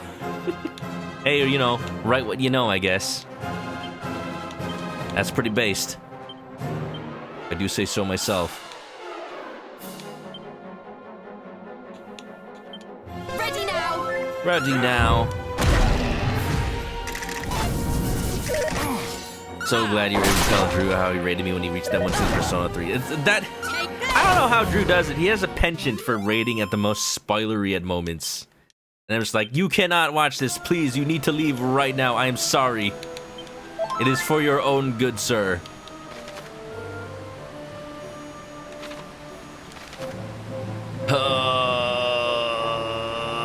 Okay, I see the path.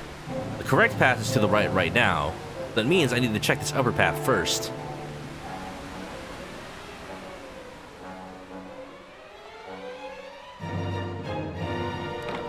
Mick? Yes, it is. Already queued up. Witcher 3, Yakuza Gaiden, Trails, Infinite Wealth, Pirate Yakuza. They're still making new Trails games? That's crazy.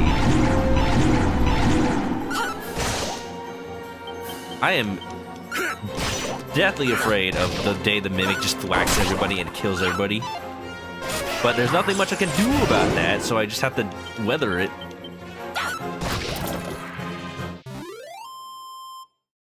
Comes on Valentine's Day. Jeez. I heard the Trails games are pretty long too, and there's so many. I'm actually surprised that like people don't talk about those more, but I hear they're really good. Glad you're not a Monster Hunter guy. Hey, you know what? I'll play Monster Hunter with friends. That's what I'll do.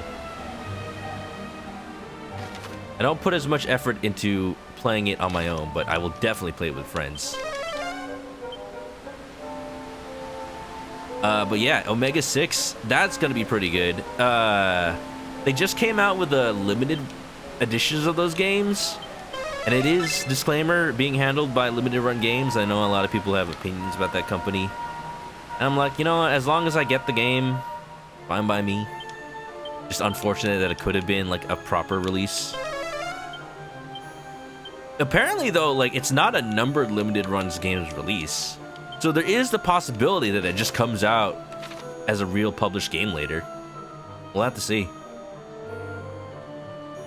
Alright, Trails in the Sky 1 through 3, Zero, Azure, Cold Steel 1 through 4, Reverie, Daybreak, Daybreak 2. Didn't those games start to come out on like the PS Vita? That's still pretty recent. And they already have like 1, 2, 3, 4, 5, 6, 7, 8, 9, 10, 11, 12 games? Man, that's faster than the rate at which they released Final Fantasy games during that time. How did they do it? Who do they think they are? Ryuga Gotoku? Any more treasures on this floor? 1.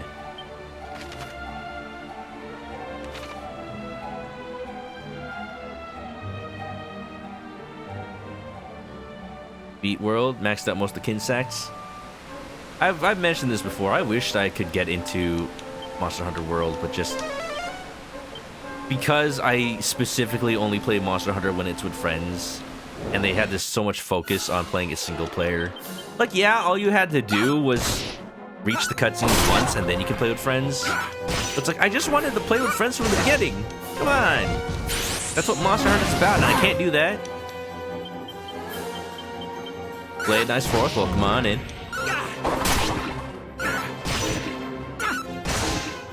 We switch to, yeah. Like, we still only have that little one video about the Switch 2, but people are already, like, beginning to leak even more rumors. And, you know, whatever ends up happening, we'll see whether or not the rumors are true. What was the latest rumor I read? It was about how there was a rumor, I don't remember. A thinking cap, wow. I can only imagine that's for stages. Woo! That's pretty good. Oh yeah, that is definitely going on. Show my immediately. That's all the treasure. Heck yeah. Now I can just scoot. They should go Smash style, release information once a month. Remember when they had that website and they just released information like every week? And everyone just had like the update day, and that was like the greatest day for video game news. And then there was that day they revealed Sonic for Smash Brawl. We'll never have something like that again because information leaks too fast. Crazy. You're initially disappointed in Wilds. They're getting rid of Bug Stick Pogo. Apparently not the only one who felt that way because they were walking it back. I mean, yeah, it feels like the major difference with all the Monster Hunters these days is whether or not they have like specific gimmicks. I think with how Monster Hunter is, that makes sense. There's definitely a lot of, well, up until then it felt like there wasn't a lot of variety. But now it's just like, yeah, Wilds is the game where you have the big map and you track stuff. And then Generations was the game where you had the pogo. And Rise is the game where you had the wire bugs. And the next game looks like it doesn't have the wire bugs, but I'm okay with that. I feel like the wire bugs are a little broken.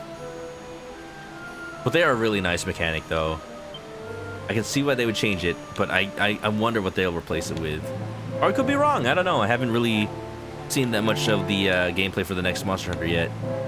Amy, thanks for the resub. Welcome back to the Chicken Coop. Grab a nest, get comfy, and enjoy the emotes. Welcome, welcome, welcome. Questing some dragons today, as you know. The official box for the 4th Gen AirPod says Ford Generation. That's pretty funny. Do you think Apple's gonna like fix it?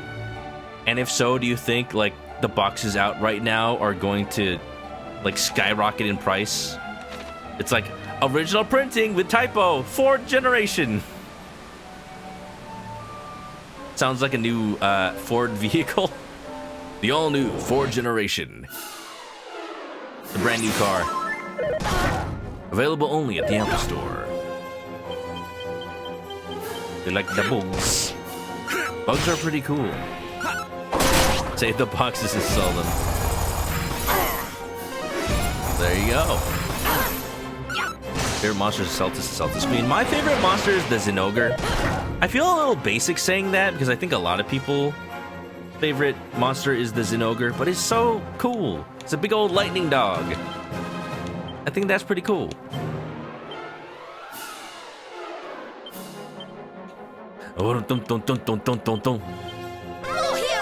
Mobile!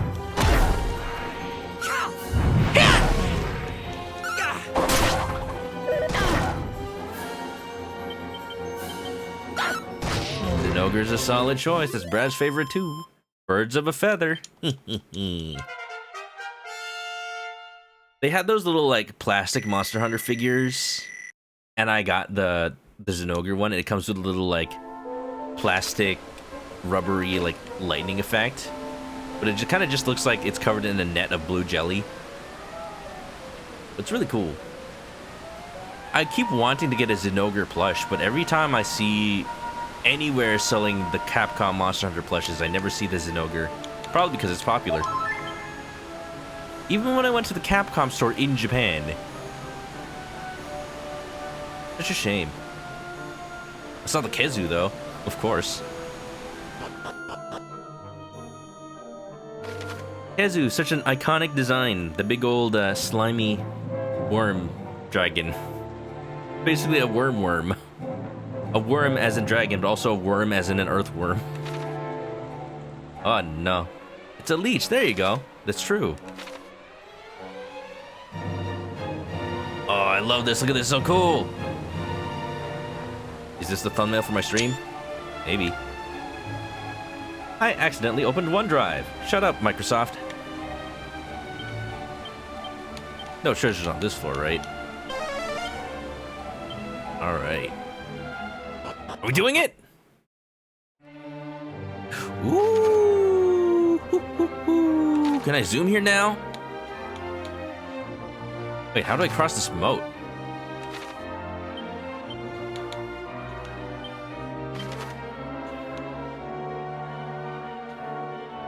Maw of the Necrogon. I cannot zoom here, so definitely don't zoom away right now.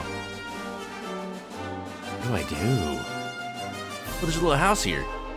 Hello?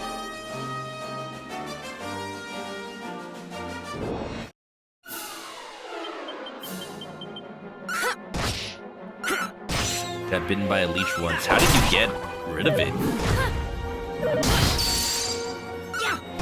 How are you supposed to get rid of it? Because I feel like every time I learn, oh, you get rid of a leech by burning it. And they're like, no, don't do that. It's going to vomit inside you. I'm like, okay, no, I won't do that. Solved. Dragon says your favorite is the lichen monster. Which one is that?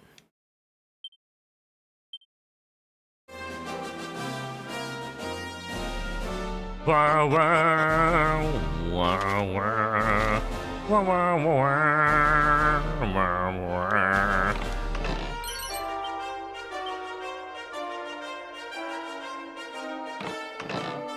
Like Zinogre because you can capture Fulgur bugs. This is true. Ooh, Dragon Tail Whip. Who could make use of a whip, and why is it Lumpia? That's not bad. Like, yeah, it's lower, but also it's a whip, so it damages, like, multiple enemies. Oh, she might be using a whip. I don't know.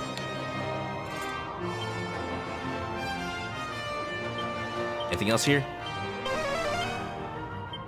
Any monsters here? Alright, we're good. On the road again. Just can't wait to get on the road again. Wonderful.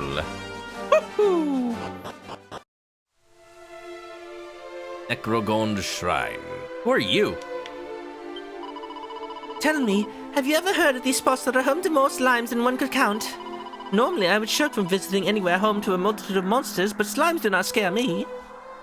Uh-huh. Are you the princess of this land? Tell me more. Normally, humans that seem out of place are monsters in disguise, but you seem to just be here.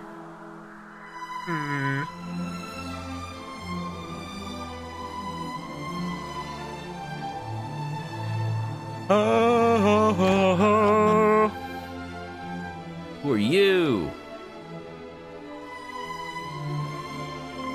Incredible! For there to be one capable of making it so far. You came this far. Are you lonely? How do you get your milk deliveries? Is there a bird suit in this game? I don't think so, sadly. May this mystical orb serve to commemorate this momentous day. You're just giving me an orb? Orb. Silver. Yeah!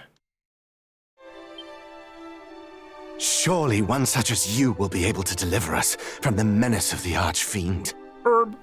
And surely, among the race of men, it will be you whom the Everbird obeys. Ooh, no, yeah, we're gonna get a bird. Ooh. What do I do? How do I do it? Place all the orbs on their pedestals. But where is that? What are those? I may not have paid that much attention to where these orbs actually go. Do I need to recall? I might need to recall.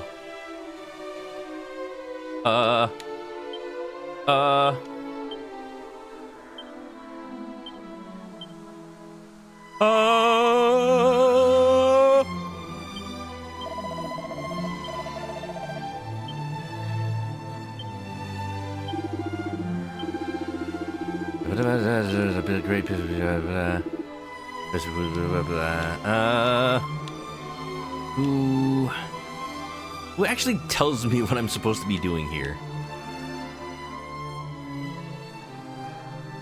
I need to access my memory banks. Where do you get your milk? That's a secret. So even though I just arrived to this like clearly evil area, I cannot do anything there. I cannot cross the water until I get a burb. I need to place the orbs on a shrine. I don't remember where the shrine is. I think I was told that at some point, and then I forgot.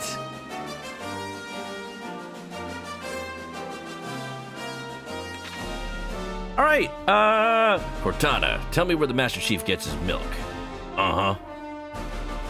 Dragon Quest 3 orbs. I'm accessing my memory bank. I'm totally not just looking it up.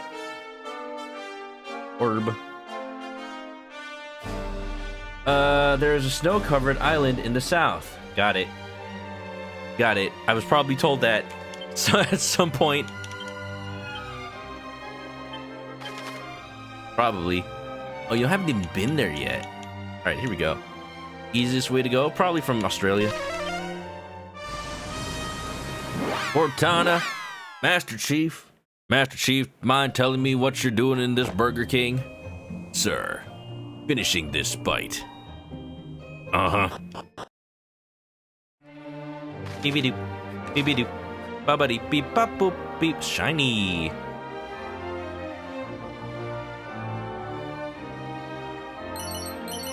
I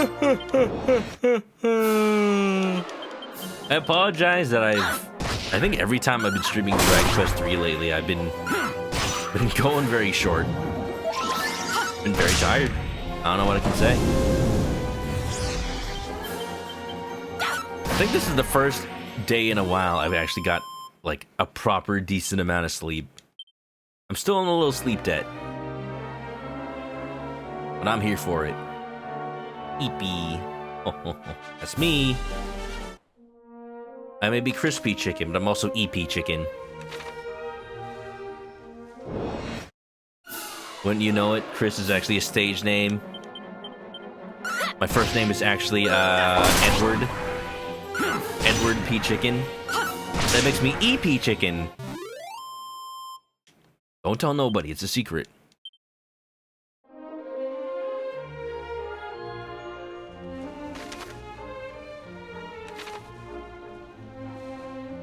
But yeah, lots of games coming out very soon. When that Omega 6 game comes out, I'm totally gonna be playing it like on release day. I'm definitely not gonna get it on release day because I got the signature edition. Hold on, can I get the link for it? Omega 6 LRG. Is it still available? Yeah, right now there's a signature edition. Oh, it's still available. That's really funny because usually what happens with these things is they sell out immediately, especially if they're limited to 300 copies. I don't know if the game's gonna be any good. It's already out in Japan, so I don't know if there's any like reviews out in Japanese. But let me just Is this a WebP? Of course it's a WebP. Save as PNG. Save. Come on, Windows. You can do it. Boom, bam. Omega 6, the Triangle Stars. And I think it's actually signed by Takaya Imamura himself. Look at that, look at that, look at that art style. That is absolutely Takaya Imamura. Got the freaking Captain Falcon kind of look to him. And whoever, maybe these are the bad guys, maybe they're rivals. Very Star Fox over there in the back. Clearly. Help the androids Thunder and Kyla find a new home planet for humanity. Embark on a 16-bit retro-futuristic space adventure designed by Takaya Imamura and scored by Shinobu Amayake. Wow. A Takaya Imamura game. Limited version. Good. Pretty dang good. I hope the game is good. It seems to be some kind of like visual novel kind of thing almost, but I don't know. It's just like there's just a couple of screenshots and that's about it. But I am unreasonably excited for it. Just because like it is Star Fox and F-Zero adjacent, and we barely get anything for those franchises. Oh, by the way, new rumor for the Switch 2. And I will only say them if they seem like very like vague rumors. If it seems like something that's gonna be real, I might like not say anything to keep people unspoiled. Just, you know, I'm just that careful. I'm trying not to spoil game consoles. There's a rumor that the last Switch game from Nintendo, or at least like the last like Switch 1 only game, and not like maybe like Switch 2 game, is gonna be like something in a franchise that's relatively niche. And part of me is like, maybe the leak is actually just talking about Metroid Prime 4. And they don't even realize it. You know, I like Star Fox. I like F-Zero.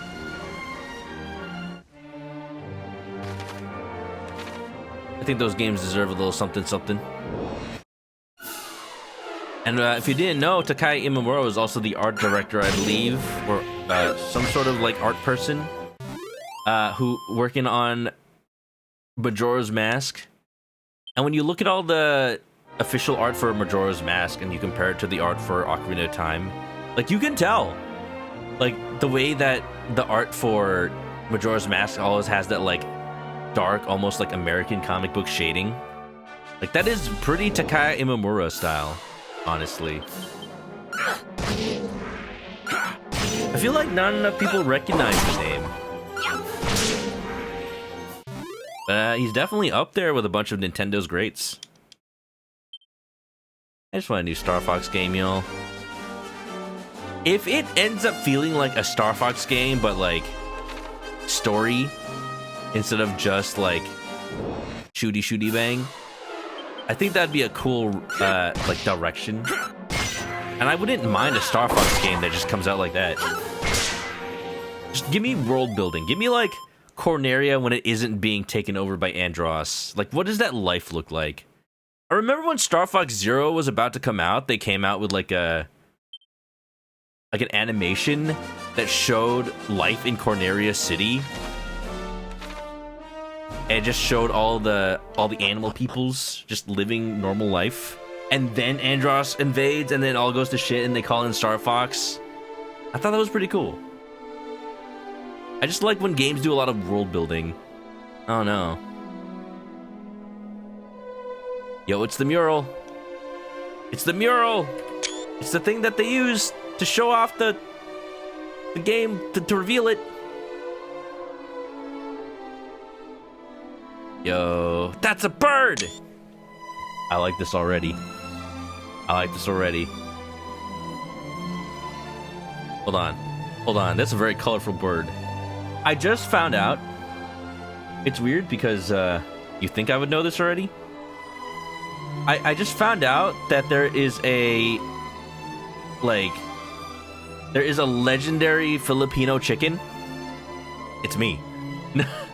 there is a kind of legend of like, it's kind of like the Filipino version of a phoenix. Almost like the Filipino version of like Ho-Oh. Not like the Pokemon, but like the actual legend of the Ho-Oh. But it's actually just a giant like rainbow chicken. And it's called the Sari Manok. And I'm just like, I am obsessed with this thing now. When am I ever gonna like, I feel like I should do something with it. I don't know.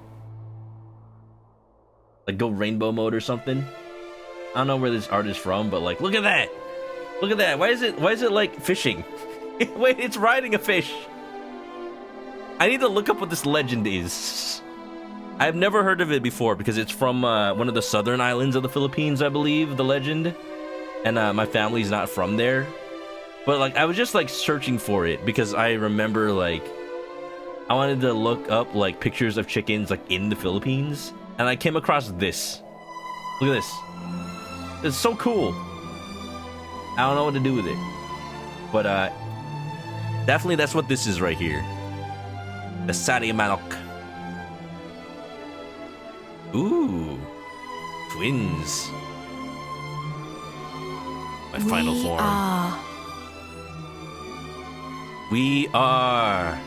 Come aboard and bring along all your hopes and dreams. The guardians of the egg. Egg.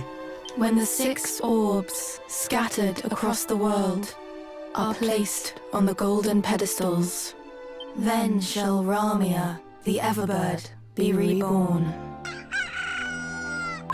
Egg. Fluffy, thank you for the resub. Welcome back to the Chicken Coop. Grab an get coffee, enjoy the emotes, and welcome to Egg. You are reminiscent of a traveler who once appeared before us. Wait, my dad? Oh wait, didn't he fall in the volcano? Well, I guess that was maybe before that. The resemblance can be no coincidence. He was also a giant cat. He who possessed the courage to come here alone. I didn't. A hero of heart most pure.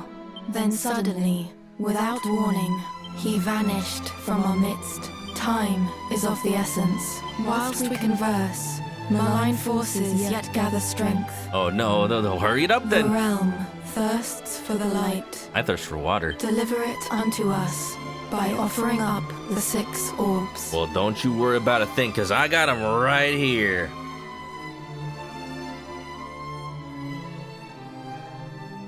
Just need to drink some water first. Thanks for the sub, Obi. Hope you're doing good. After getting stomped in Uno. Ooh. Were you the one who drew 25? Unfortunate.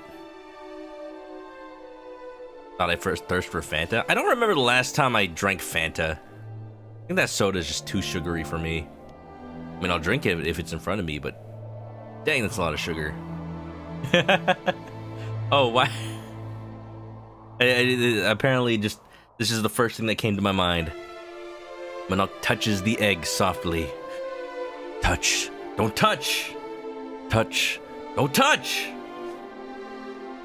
Y'all, this is the super egg. Exactly. A gentle warmth emanates from within. Egg. Pikachu, you absolutely understood the assignment. Inside is Mega Ultra Chicken. Orb. Ooh. We're incubating the egg, y'all. Red emblem. Am I Billy Hatcher? You know it. Giantegg.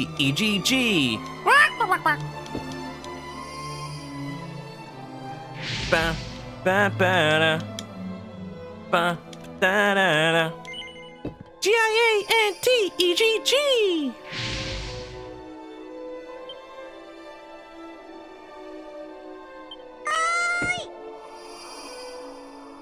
All right, everybody. We're offering up the orbs. Recite the incantation. Summon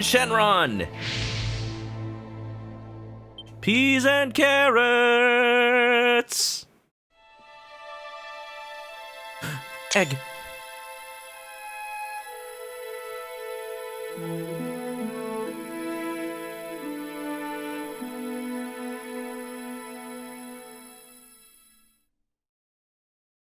Oh. Long, long have we waited. So long have we waited for this day. Ramia, blessed servant of the goddess, only the pure of heart. Only such souls will she suffer to ride upon her back. Who's more pure than a giant cat? At last, she awakens. Nobody, that's who. Let us pray. Arise, chicken. Arise, chicken. The time is nigh. The hour of awakening. How the skies long to embrace you. Fly, soar higher than ever. Arise, chicken. Arise. Ooh.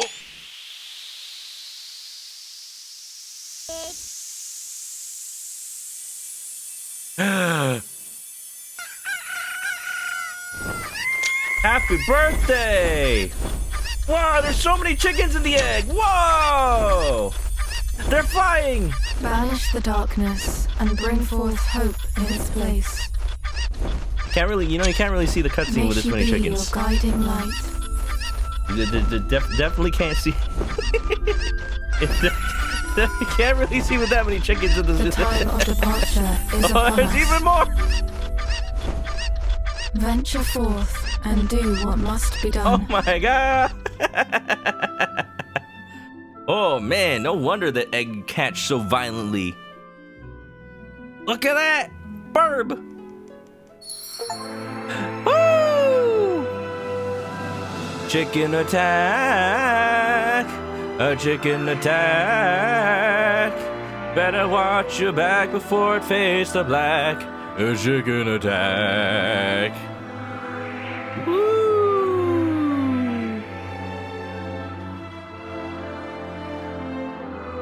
Wow! Oh my god!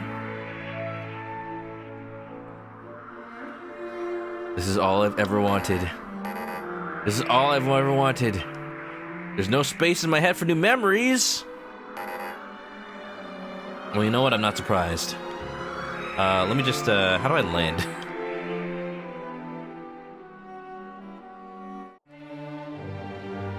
I need to save all that chicken stuff real quick.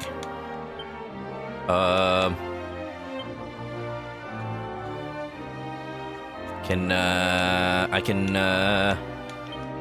get rid of that. Just wait right there, chicken. I need to remember things.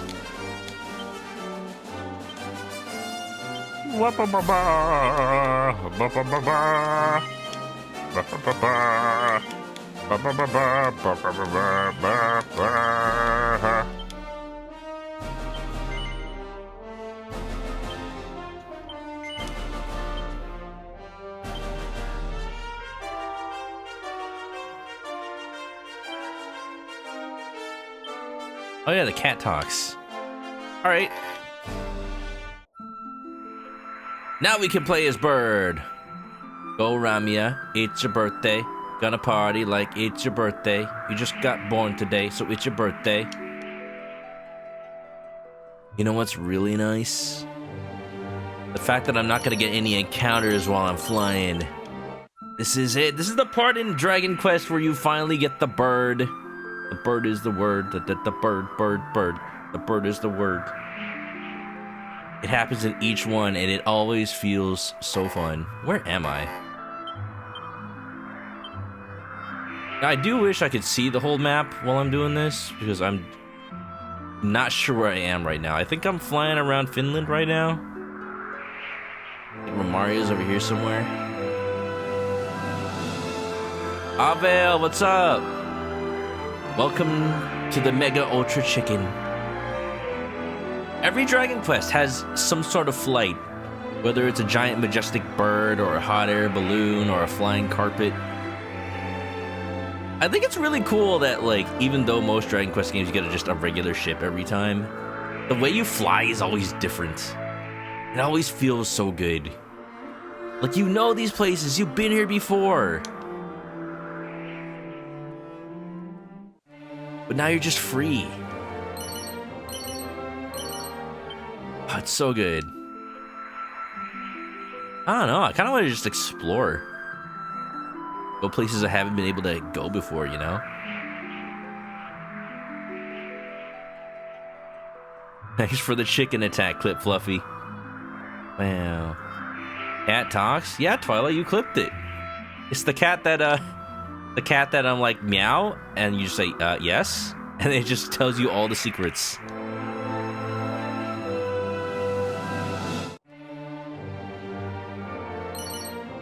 Seed of Strength, Dazzle Me Knots. Ooh. Probably about time to use some more seeds. Definitely holding on to way more than I'll ever need.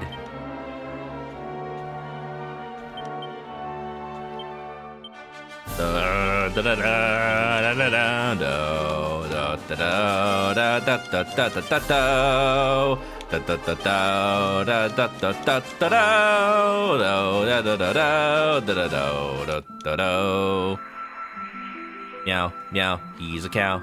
Meow, meow, he's a cow. Wow, wow, wow, wow, wow. Forgot, how could you? It's okay. You can enact penance by sending more pictures of your cats. It is the only way. It is the only way, my child.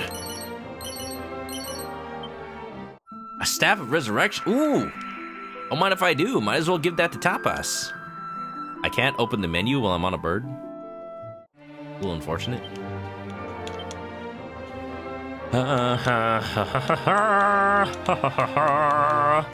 By doing this, yeah, everybody in my party has a way to revive people now. That's cool. Star Wars. Didn't mash up, but it is what this song always feels like every time I hear it. Every time. Da da da da da da da. Oh. All praise the cat lords. Glory may they be. You always think that cats lay in the sun, but actually they radiate the sun's heat. And every cat in the world comes together to give the sun its energy. This is 100% true, you don't need to look it up. Wait, I realized I was pressing the wrong button. Can I open the map while I'm on the bird? I can. I'm an idiot. Okay, so where I'm trying to go is down here. But there's other places in the world I can't have gotten to until now. I want to go here and here. Let's do that. Let's focus on those areas.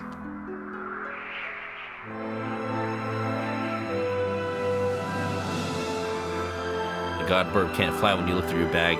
The bird is just being very considerate.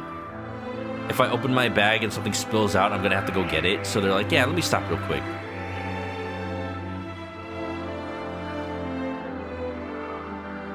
Wonderful. Hope you're doing well, Avale. Welcome to Bird. Welcome on in, welcome on in. Yeah, as somebody who's played like most of the popular Dragon Quests by now, even though it's like a staple of the Dragon Quest series, it just feels so good every time. Dragon Quest 1 and 2 do not have any methods of flight. I don't think, as far as I remember. So this is just like so different for the series. Dragon Quest 3 has this bird. Dragon Quest 4 has a hot air balloon. Dragon Quest 5 has a magic carpet. I haven't played 6. I haven't played 7. Dragon Quest 8 also has a bird. I don't remember what the bird was named though, but if anybody can go back to my Dragon Quest 8 VOD or just remembers when I played it, that'd be cool if I think, you know what? I do think the bird, like, at some point in 8 says, like, in another life, I was called Ramia. And that's this. That's this. It's Ramia.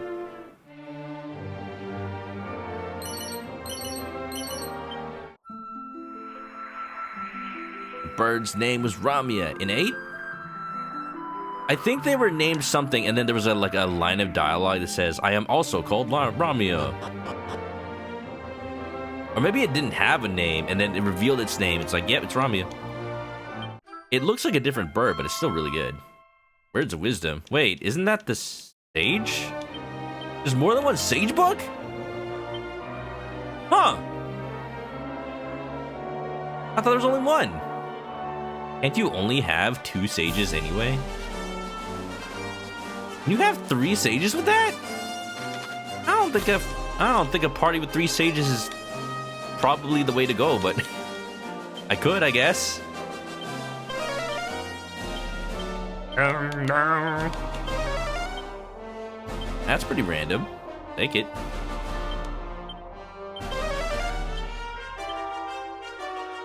Rami. The rival of Jammer Lammy. Ramia. The rival of Lamia, who's a snake.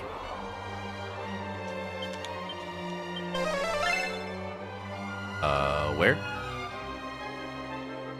There. Money. Grind Quest 9 I haven't played, but you do play as an angel, I think, in that game, so I don't know, maybe you can just fly by yourself.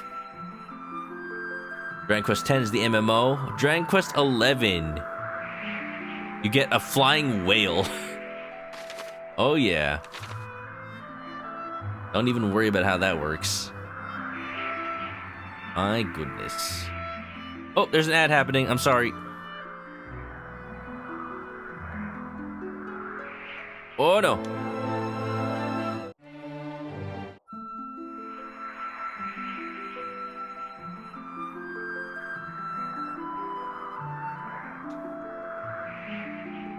It's so interesting how far Ramia can go when it needs to land.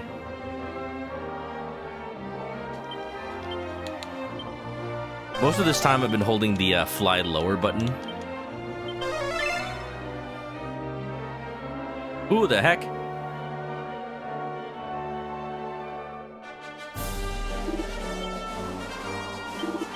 Roar! Shenron! Boris! Sure, why not? I'm just thinking of Boris the animal from Men in Black 3. Hey, Boris the animal! It's just Boris.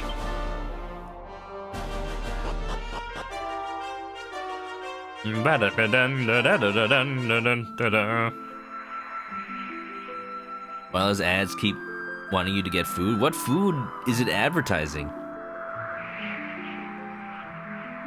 Oh, whoa. Did I just say, oh, whoa? Why is this place all cloudy?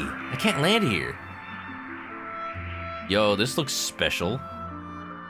Definitely can't do this yet. Oh, whoa. Don't clip that.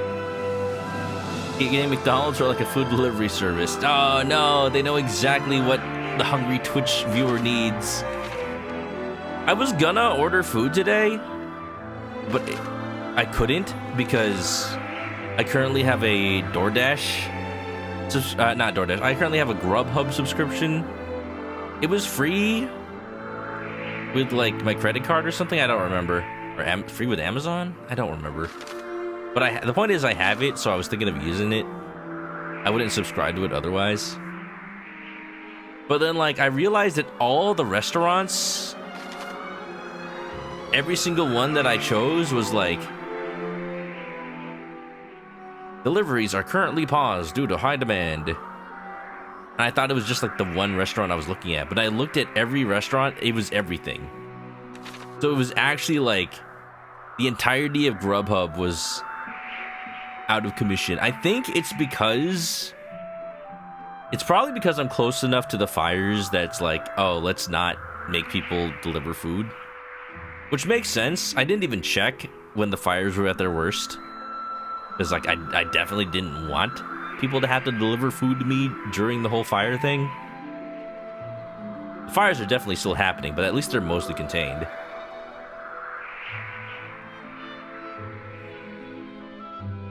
But I would assume that at this point, like, they're okay enough, but I guess not. That's fair enough. Yeah, I just went to the taco stand that's nearby me. Which last week they were not around because they were probably also like getting ready to evacuate. Fair enough. But they were here today, so if you know, the taco stand can be here today. Surely it's not that bad. If they're gonna be out there, I'm gonna support them. First burrito of the year. I got a al pastor burrito with cheese. Put some onions on that. I didn't finish it. I'm probably gonna finish the rest after stream. It's a big burrito. But I have not been eating a lot recently, partially because, like, I didn't go grocery shopping this entire year so far because, you know, I had just come back from my parents' place from the beginning of the year, and then the whole fire stuff started, so I still didn't get a chance to go grocery shopping this whole time. So yeah, I've had a lack of food for a while. I've been subsisting on, like, the canned food that's been in my pantry and or, like, just, like, little sandwiches from, like, the deli meat that I have. But, yeah. Yeah, I got a burrito, and I should go grocery shopping soon. I've just been too lazy. I need to look. I need to snoop. I need to check for animals.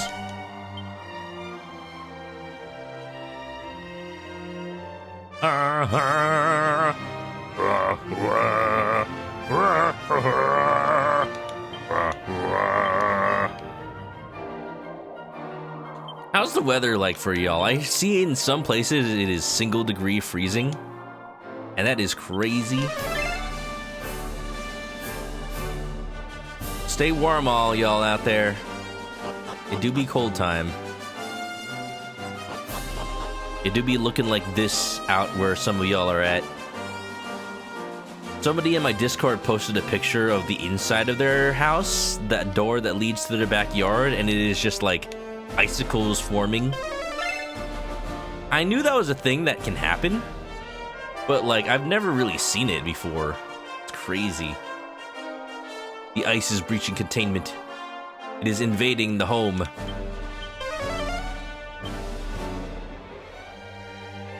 Okay, this is already so bright.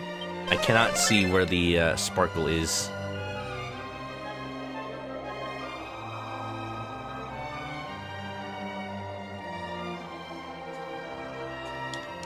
Where?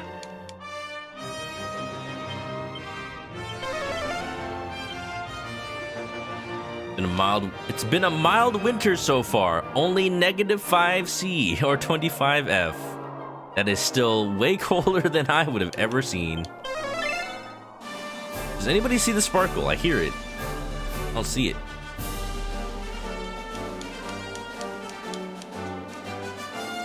It's just so bright.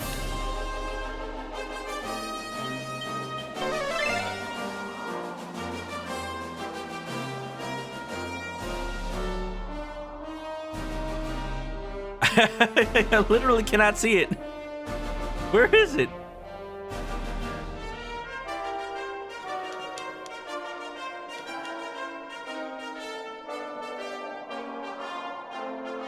I'm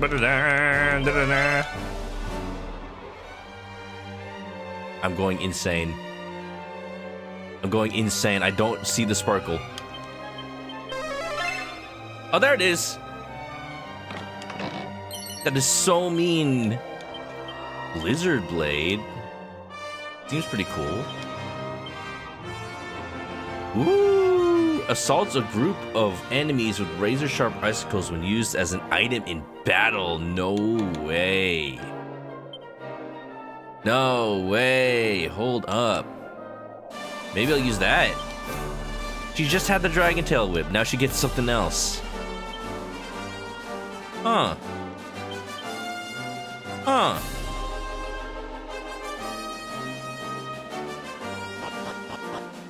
Sparkles all around the snow. It was behind a rock, which, you know, probably why you couldn't even see it, even without the snow.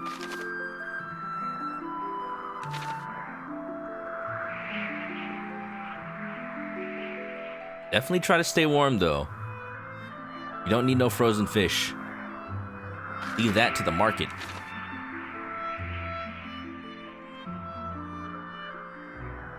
Let's go to the market square. Let's go to the fish market. How about that?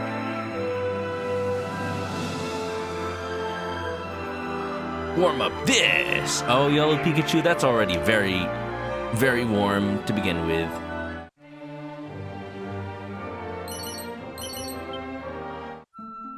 Don't you know? Are you offering the hand warmer, Yellow Pikachu? Offering a hand warmer of some toasty buns?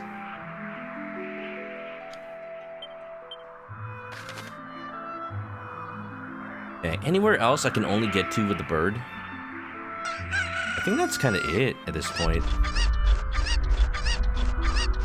Oh, that's kind of funny. I can go to this area now down here by Australia. Thanks for the chickens. What's up, Carlos?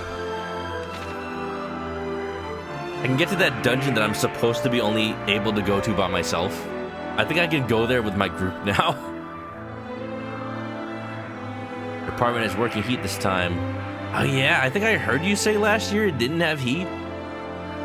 Around New Year's, you were out of heat for 3 weeks, kept calling. They said people looked at it. It was no bueno, no! I'm glad you survived. Did you have to light a fire or something for warmth? The old-fashioned way? Pile of chickens is warm? Oh, absolutely. It's like how, you know, did you know that bees can kill their enemies by surrounding them with their little bee bodies and just beating their wings in such a way that it just rapidly heats up and kills whatever is surrounded by the bees? I think it's usually only for, like, other insects, but still, like, that's a crazy way to destroy those who oppose you. Just cook them to death. Like, what if chickens did that? What if just, like, that's what happens when Link gets attacked by a bunch of cuckoos? What happens is that they all swarm him and just heat him up to the point where he cooks from the inside.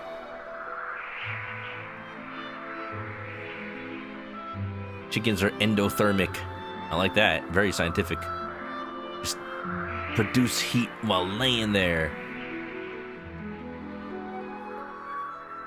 Finally got a portable heater. Your cat's got a little sweater and mini blankets. Aww. He's cooking them insects. Delicious.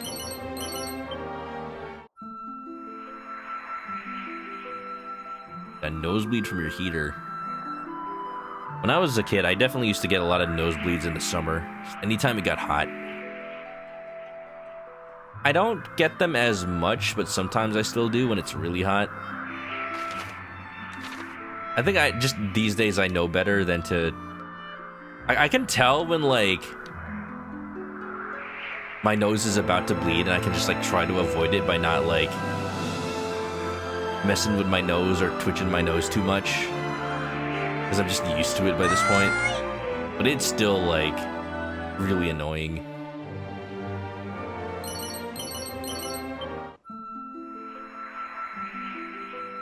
Room's gonna turn in. Oh yeah, it's definitely late for you, dude. Rest up and get enough rest to do a morning thing. Definitely get a lot of rest. Hope you had a good time. Yeah. I was talking with Bruno and Delinquent Ghost community about, like, just advice for streaming. And it's just, you know, sometimes it's just do whatever comes naturally. Stream at a consistent time and eventually the people that like what you do will come by. Aw, Laramia is too nice to land in the forbidden area. That's the only reason I came by here, to check if I could land in there. Alright. Okay, time to actually go do what I came here for. This time. Obi has a funny nosebleed story. You get a haha funny anime nosebleed?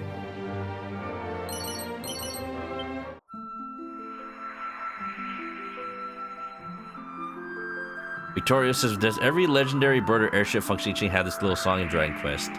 Not everyone, but a lot of them do.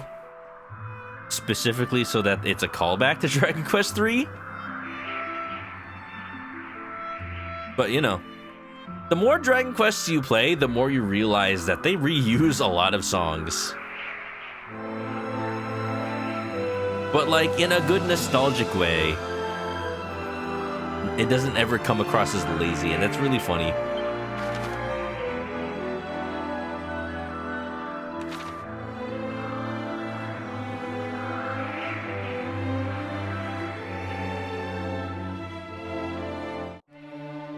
You can leave that song on and be satisfied the whole day.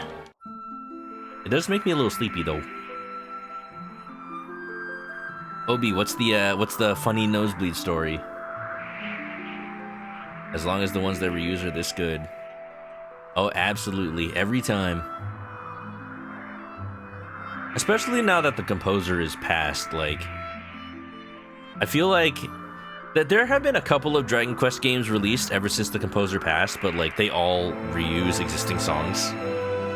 I think they're scared to, like, compose anything new quite yet. Because, like, the music in Dragon Quest is so iconic.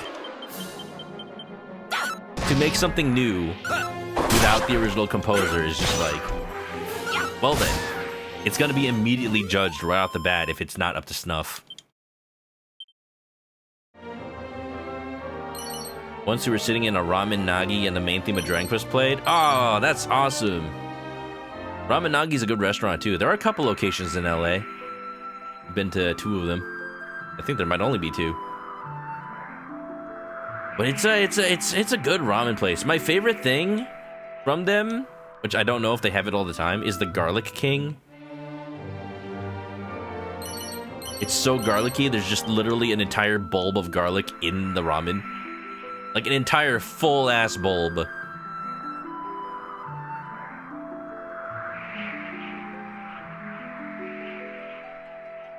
Ichiban does not approve of new songs. I'm sure he will. He likes to give people a chance. Why is there just like a little cave over here? Ow. Pit of Gyaga. I like how it's encased by a fence. What is this, a little town? What is this? Everyone who's gone down into the hole here to investigate has failed to return, so we still don't know what's down there. Oh, if one of your companions tries to hop in there, give an angel bell a ring and they'll snap right out of it. If that doesn't work, give them a light boink on the head with one. Huh.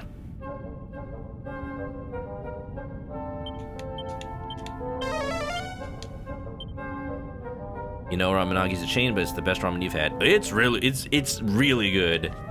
Like, it is some of the best ramen I've had in the US. I think the crown for the best ramen I've had is a restaurant that's on the west side of LA, near Santa Monica. It's called Sujita, and it's on this street in West LA called Sawtell that has like a bunch of Japanese restaurants. But like Sujita, every time I pass by it, there's like a giant line, and it's like the thickest, most like fatty but also rich ramen I've ever had. But it doesn't taste too salty. It is legitimately just full of richness, and you'll probably feel like you're about to have a heart attack the moment you eat it. But it's just like nothing will compare to it in my mind. But I feel like it can only eat it like once every like 10 years. Like, it feels legendary. You eat it only once every 10 years or else you die otherwise, because it's just so, it'll just immediately like halt your system. but it's just good. They do the Garlic King on a yearly basis. See, at least garlic is supposedly healthier, so I would definitely do the Garlic King at least like once a month. But man, sounds like the Filipino thing to do. Just having a really rich ramen? Yeah, probably. This here's what they call the Pit of Gyaga, and we're the lucky devils tasked with guarding it. People come here from time to time to try and throw themselves in, you see. The goddess alone knows why. However badly your life seems, there's no way to get to heaven. Cool, well I'm glad that the, this place is fenced off. Really funny. Oh man, I was thinking I could hop in. Maybe there's like candy at the bottom. Tapas, why would there be candy at the bottom? I don't know. Why else would anybody want to jump in? Fan of the Squid Ink ramen? Yeah, when there's no Garlic King ramen, that's my second favorite from Ramen Nagi. Wait a minute! Hold on, Common, 1 second. We're reading a nosebleed story for Fluffy Obi, who apparently got an anime nosebleed. It had to do with cold, dry weather. Baramos' lair. Yo, is this the end of the game? I don't know, maybe I should save this. Is this a whole dungeon? I think it is. Find Baramos with his lair, defeat him. Oh my god, we are like at the end. Okay, I don't know. Maybe I'll save this for the next stream, because this feels a little awkward to do like right now when I'm about to like. It's almost been 3 hours. That unfortunately does also mean it's another shorter stream, but for good reason this time. And also, we just got raided by comments, so I don't know, maybe I'll do some grinding for a little bit. Okay, Fluffy Obi got an anime nosebleed, cold, dry weather, working an overnight shift. You had one that lasted till the end. Cleaned up, clocked out. Got a panic phone call a few minutes later asking about a trail of blood leading from the guard shack. They ran back and locked the guard building. They thought you or someone else got taken out. Oh no! They left the evidence.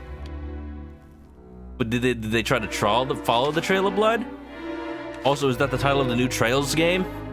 Trail of Cold Blood? Common Rider, thank you for the raid. Welcome on in. Thank you for the resub. Welcome back to the Chicken Coop. Grab Nesca Cuffy. Queen Miku, welcome on in. Blade, thanks for shouting out Common. Hope the Phasmo was fun. How many times did you die this time? Look, I have a giant chicken. Spoilers.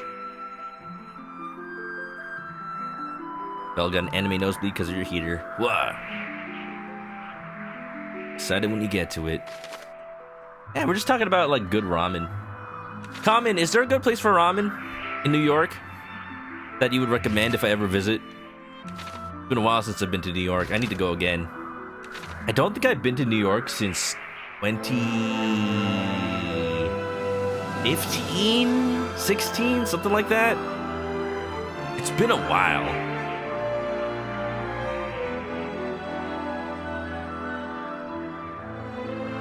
Fluffy found, they followed the blood to the main locked building, that's why they ran back. Oop, did you realize your nose was bleeding, or did you, like, not notice? Or was it just, like, so fast that, like, it didn't matter if you, like, plugged it up, it just, like, you just needed to get to the bathroom or something? Dang. I'm sorry if anyone's squeamish. I need to go to Mountain Necrogond. We can grind some metal slimes. Let's do that. Sorry, Ramia. I must leave you be for now. We are heading to grind.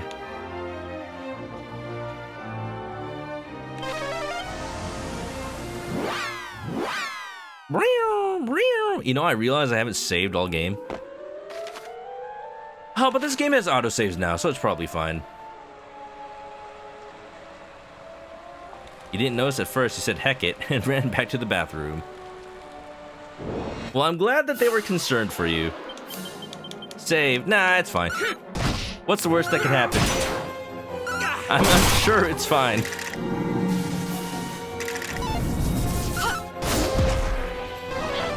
Out of the games I played in 2024, Stream or Not was my favorite. Oh, absolutely easy answer is Shadow Generations.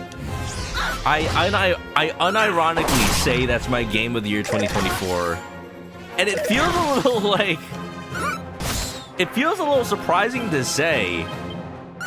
Like, absolutely, freaking so many amazing games came out in 2024.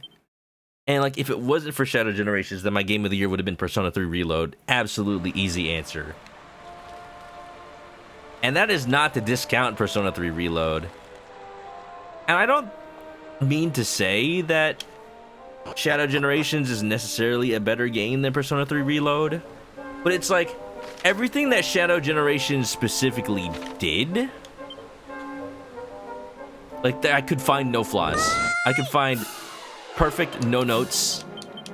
Like, it is a game that like built on its mechanics and evolved them and gave you just enough time to enjoy them without overstaying its welcome, and still had enough variety in gameplay, while also being like one of the most cohesive and like character-driven Sonic stories in a long time. And with Easter eggs for the fans, and it was beautiful to boot. Like, I could not find flaws. Other than maybe it was a little short, but still, like, that only means I just wanted more. Persona 3 Reload was amazing. Get a knock it off your list. It was a game you technically beat already. I mean, I haven't beaten it before, so, you know. That would be maybe an argument for me to say. That would have been my favorite, but damn. Definitely when I played it, I'm like, I totally understand. It's absolutely my favorite Persona now. I kind of expected that going into it, but it's just like, I love Persona 4 Golden. And I didn't think anything could top that, story-wise or mechanics-wise. Yeah, Persona 5 is more like quality of life and easier to play. But Persona 4 just feels like how that game system is really more intended to play. Because Persona 5 got a little bit too easy sometimes.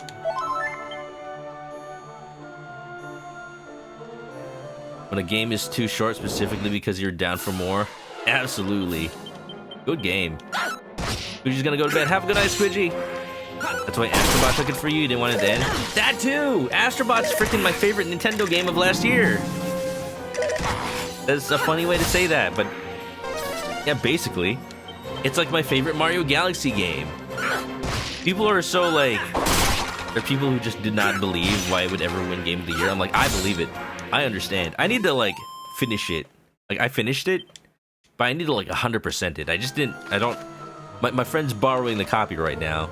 I need to get that back so I can play the winter DLC. Not even on stream, I just want to play it.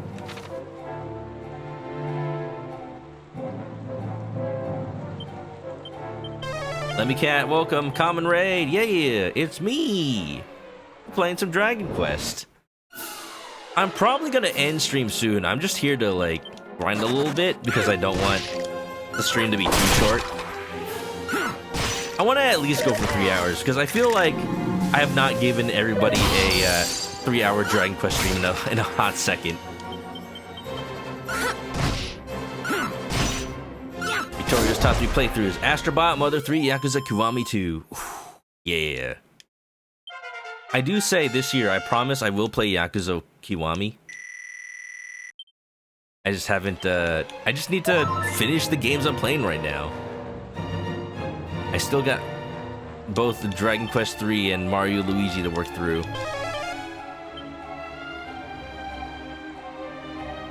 I've been saying I am thinking of like deprioritizing Mario and Luigi Brothership just until just for a while.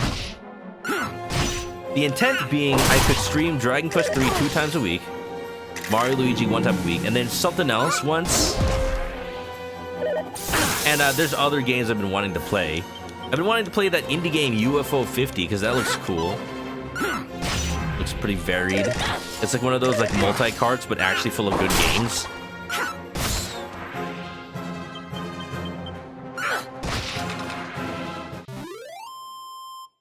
I gotta play Yakuza before Drew. This is true. Absolutely. Lemmy's lurking, leaving because Miku's being mean. Oh no! Well, hope you have a good trip. Alright, in Hawaii is in a month. That's the other thing I need to, like, figure out. Oh, good. There's the treasure I missed. Sage's Elixir. Not bad. I check every treasure chest twice in Dragon Quest because the one time in Dragon Quest 4 where it was a plot point to go look at a treasure chest you already opened. And so you had to go through the entire dungeon again. I'm like, I'm not letting that happen again if I know Dragon Quest does that. Murasaki Mao, thank you for the raid. How's it going? Getting a lot of raids today. Getting a lot of cool peeps coming on in. How's it? Hope life's going well. How's the Master Duel? What deck are you playing these days? Are you playing that event? I gotta be honest, I have not touched the event at all. I have not touched Master Duel in a while. I don't know. At this point, I'm just waiting for Fiendsmith to come out. I want to play Fiendsmith Yubel. I deserve it at this point. People have been clamoring for more usable Majima. Yeah. You gotta get those pirates in Hawaii, baby. Murasaki Mao over you being lucky being able to see the pirates in Hawaii firsthand. Play some Ashen. How are you liking it? I know you wanted to play that deck. You think it's maybe more powerful in Master Duel than it is in TCG? Are you enjoying kicking all the Tenpai players' asses because they don't expect it? I haven't played Master Duel in a bit. Got 10 days before the Battle Pass expires. Yeah, I have the current Battle Pass, and I'm like, I should play it. I just have not had the will. I don't know why. It's just, at the point where people learn how to play against Tenpai, so I can't use my Tenpai deck anymore, or at least I can, but I just feel like I'm not having as much fun. But at the same time, if I wanted to play in this meta, I need a deck that can play against Tenpai, and then all the decks against all the decks that play against Tenpai. And I don't know what deck that is right now, honestly. So I just don't feel like I have a deck to play right now. Like, maybe I play Pure Yubel, but with all the people playing Shifter, like, I can't play Yubel. It's just weird. But didn't they just ban Shifter or set it to 1 in Master Duel? Maybe I should try it again. Ashen needs a little more. That sounds about right. Want a Yakuza game where he plays a Sukeban? That'd be pretty cool. Little punk girl. And started because women weren't allowed to run Yakuza operations. I could see a Yakuza spin-off game being like that. That'd be cool. Victoria's combined death in Yu-Gi-Oh! Was the Samurai Saga, what do we call that archetype? Duel Links, Master Duel having the potential to lose in 1 30-minute turn. Oh yeah, that's just Yu-Gi-Oh! Some people like Yu-Gi-Oh! Because it's, like, very anime. It's one of the only card games right now where, you know, you have explosive turns. And even though the power creep has corrupt, like, they just balance around it somehow. I wouldn't call it a balanced game, but I don't think they're trying to make it fair or balanced. I think they're just trying to make it as anime as possible. Mao hasn't been on ladder in a while, so you're in bronze. Yeah, I was back in gold when I checked. Victoria lost before reading 2 of your opponent's cards. Yeah, that happens. If you want to play modern Yu-Gi-Oh!, you either memorize all the common cards, or you get good at reading, like, skimming for effects that matter and ignoring the rest. And a lot of times you will lose because you forget to read one effect that actually mattered.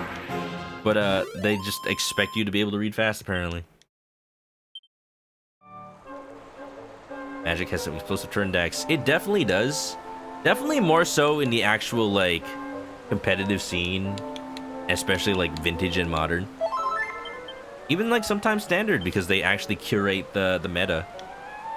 But, alas, I currently play Commander. And you'll only get the explosive turns if you happen to draw, like, the super funny combos. I was playing Magic yesterday, and I showed the picture. But I had a funny combo going not like super explosive, but it was kind of funny where this card, Ramunap Excavator, all it does is it let you play lands from your graveyard. So just combine that with a fetch land, meaning a land that sacrifices itself in order to get a land from your deck. And it's just like, yeah, every turn I play the fetch land and sacrifice it immediately. Then I play a land from my deck. So just every turn I get a land from my deck. I will never miss a land drop the entire time. It's not explosive, but it was really nice for letting me be consistent. And, you know, the more lands I got out of my deck, the less I was just drawing. Now does prefer the faster pace of Yu-Gi-Oh! I would recommend maybe, if you wanted to try getting into the Pauper format of Magic. It's specifically a format where the only cards that are legal are cards that are common or have been printed at common. So it's a lot cheaper. Although because it's popular, the cards have gone up in price. But the good thing is when a card goes up in price in Magic Pauper, instead of like Yu-Gi-Oh! Where it goes from like $1 to $50, it goes from like 10 cents to $1. I think maybe like some of the most expensive staples in Pauper are like $5 at most. So it's just a really like nice format for getting into Magic if you play other card games and you want turns that are a bit more explosive. And what ends up happening is the decks that get made are ones that are more like, how do I describe it? Like compact. Like all the expensive flashy cards don't exist because they're at rare, you know? So all the common cards are just like very consistent, very cheap to own, but also very cheap to play in mana cost. It ends up being a very like, not toned down, but very like vertical slice version of Magic the Gathering. Like it still feels like you're playing Magic. And sure, some of the iconic cards don't exist, but you're still playing a lot of iconic cards to the format. And it still has a meta, and it still has like a big card pool. It's a really fun format. Ever made a Landfall deck? Oh yeah, one of my commander decks is Landfall. It uses Kodama and Easttree and Tago Goblin Whipsmith. That is a very explosive deck. That one is made to explode or die. Because if I can get the land combos off, I just like have infinite land combos that just play all the land from my deck. And then make infinite tokens. And then just like throws a bajillion rocks at your face and you die. See, the difference with that and Yu-Gi-Oh! Is Yu-Gi-Oh! Will do it on turn 0 or turn 1. And Magic will be like, oh man, if I survive like 3 turns, I might draw the combo piece that puts it all together.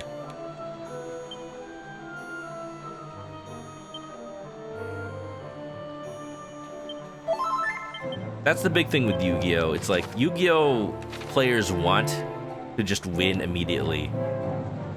So, you know, it does like change the way you think about card games differently from like other card games. Because you expect to win in one turn, you also expect your opponent to have the same capability. So it does also keep you on edge. Like you need to have like a hand trap that, ooh, critical. Ooh, double critical, let's go. 2 liquid metals, what was that, 3,000 EXP? Ooh, almost 30,000 EXP. Let's freaking go.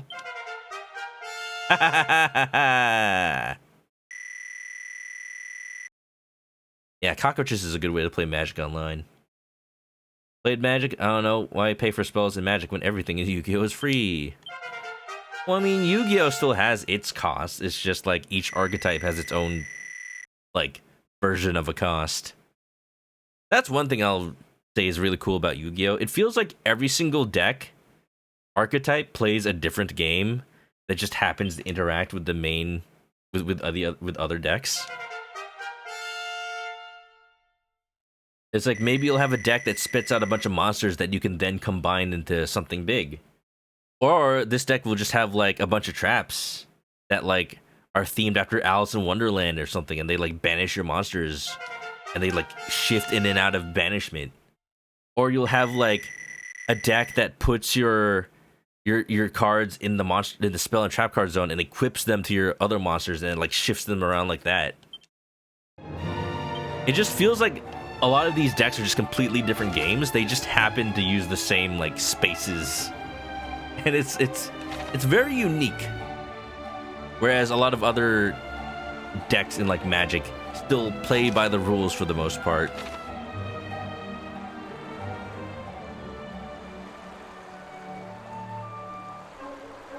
Mao might be tempted to make like a cat deck. Oh, and like Magic. I had like a cat deck in Magic in Standard when the Greek set was out.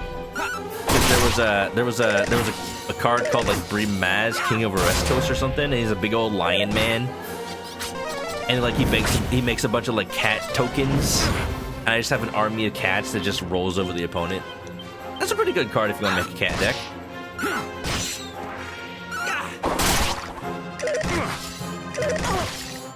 Victoria's gonna write this down. What was the one ramen place? Tsujita. Tsugita. Jita. Pretty good place. I haven't had it in a while. I need to go over there one of these days. Also, I'm just trying to eat healthier. Maybe next time I'm in the area.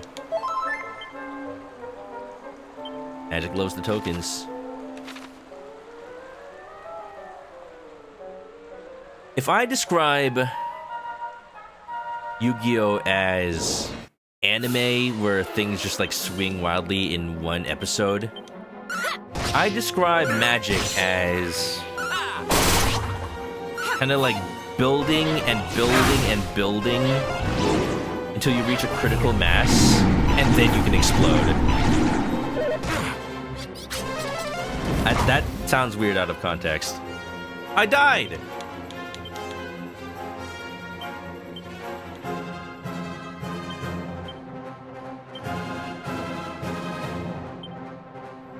If Yu-Gi-Oh! Is the actual anime of Yu-Gi-Oh!, then I say Magic is uncut One Piece with all the filler. Like, I know a lot of people don't like the filler, but still, like, it still feels satisfying once it all comes to a close. What do I describe Pokemon as? I don't think I describe Pokemon as Pokemon. Pokemon is more like... it's slow and consistent. There's never really anything explosive, but you just know, like, if you're building a momentum and you keep the momentum, then you win. But it's hard to explode, so that you can always make a comeback. Out of all the card games, I feel like Pokemon might be the most fair, honestly. Because every game feels like you're maybe like 1 or 2 prizes away from winning. Or like, if your opponent didn't draw just like the one card, you could have probably won. So it feels a lot more fair, but it also a lot of times feels like there's nothing you could have done. You just gotta draw that out.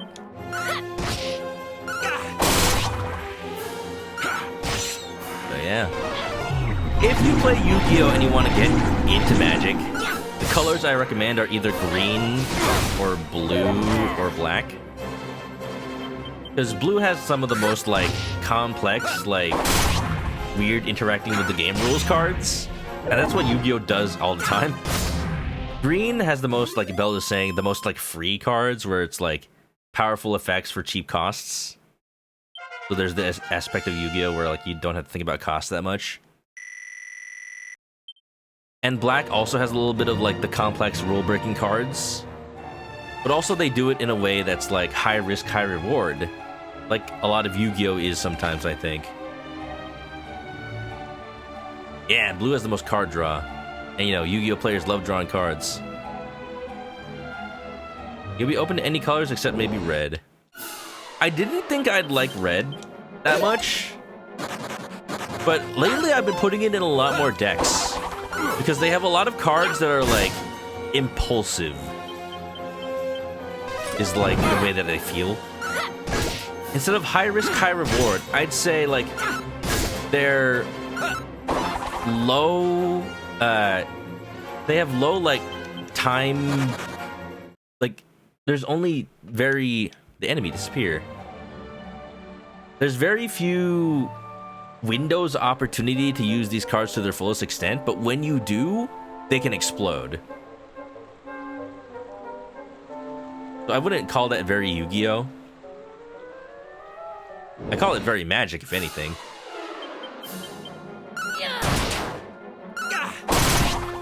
And basically nobody really likes to use white cards in Magic, unfortunately. Even more so in Commander. But it is commonly hailed as like one of the worst colors in Magic, unfortunately. There are uses for it, but it's more like a support color.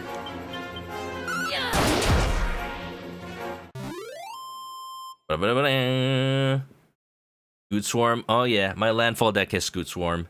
I've definitely made like 512 scoots at some point. I'm a programmer, so you know, anytime I need to double something, I'm like, hell yeah, this is easy. 2, 4, 8, 16, 32, 64, 128, 256, 512, 1024, 2048, 4096, 8192, 16 something something. I just say 16 gigs at that point. At that point. Yeah. Grist the Hunger Tie, that's a good card. Yeah, most of my decks are blue and black. Just because I like weird cards that break the rules, mostly, is my thing. Let's go sleep at home real quick. But if my decks are not green and... if my decks are not blue and black, they're usually like green and blue. I will always have blue in my decks. I don't know. What can I say? I think this is the first time I'm saving this entire stream. Oh, that's dangerous. Screw the rules. I'm a chicken. I was gonna need to grab back to eat. I'm actually thinking I'm probably just gonna end right now. We passed the 3-hour mark. I know I just been like grinding and stalling for the last part of the game, but I had fun. Look at that. I'm level 38 now. Let's freaking go. Long day at work tomorrow. Ooh, 14 hours. Is that legal? Jeez, I can't imagine working 14 hours of a day. What? That leaves you only 10 hours of personal time and sleeping. How do you even commute? How do you even commute and sleep in that time? Whoa, that's terrible. Session job with the state. Ah, I see. Wow. Wow. Well, I hope it's not too bad. Thank you for the raid, Mal. Hope you get some more card gaming in. It's always good to talk Yu-Gi-Oh! And Magic. Everybody, hope you all enjoyed YouTube Bell. Everybody. Vittorio has a long day of figurative sense. Sense is always figurative to me. Yeah. Every time at work you do whatever. Ooh, very nice. Fair enough. All right, everybody. I'm gonna call it for the night. I am going to the office tomorrow. I'm probably gonna finish that burrito I have in my fridge. Ooh, and I got some horchata too. Hell yeah. Play FF14 at work. Mal, you crazy. I have a Macintosh. I have a MacBook that I need to use for work. Like they gave it to me, so I can't play Master Duel on it. But I recently found out that I can stream my home computer to my work computer while I'm at work. So I can actually play Master Duel via Stream Remote Play. And it's like, it doesn't matter that it's laggy, like, it's just Master Duel, just playing cards. So I now have a way to slack off with Master Duel at work, and it's dangerous. I should not do that. It's alright. I'll just have self-control. Alright, we're gonna call it for the night. Thank you all for being here. This was a fun little cozy stream. We're gonna be playing some more Mario Luigi Brothership tomorrow, and then on Friday I'll be on Agent Double Toad 7 streamed for the finale of his Undertale first playthrough. You know, I'm voicing Papyrus over there. I'm doing a fun job, if I do say so myself. I don't think he'll ever do the Geno route and, you know, fight Sans, but you know, if he ever does, I'll be there too. Alright, do I wish to continue my adventure? Not right now. Cool. All right, everybody. You know the deal. For real. Am I doing the Skeletor thing for Papyrus? When I do Papyrus's voice, I do a mixture of Skeletor and the Joker, Mark Hamill. Sans, you lazy bones! You need to be recalibrating your puzzles! You are not doing a very good job. I must be the one to find a human. And I like it because Papyrus, at the very least, yeah, you don't know he's goofy until you encountered him a couple of times. He's at least somewhat threatening when you first see and hear him, you know? A little bit. Yeah. Alright, y'all know the deal for real. Thanks for being here. Hope y'all had a good time. If you would like to follow the stream, please do so that you can catch me live next time I play this or any other game. If you want to follow the social media, there are the links in the chat right there. If you have any fan art for the stream, post it to the Discord or send it to me and I will put it up. And, I did just clean the room for the new year. And if you're coming along on the raid, copy one of those messages and we'll see you on over there. If you're going to sleep, have a good night and stay clucky, everybody. And I'll see you around. Bye the bye. Woohoo! Yeah.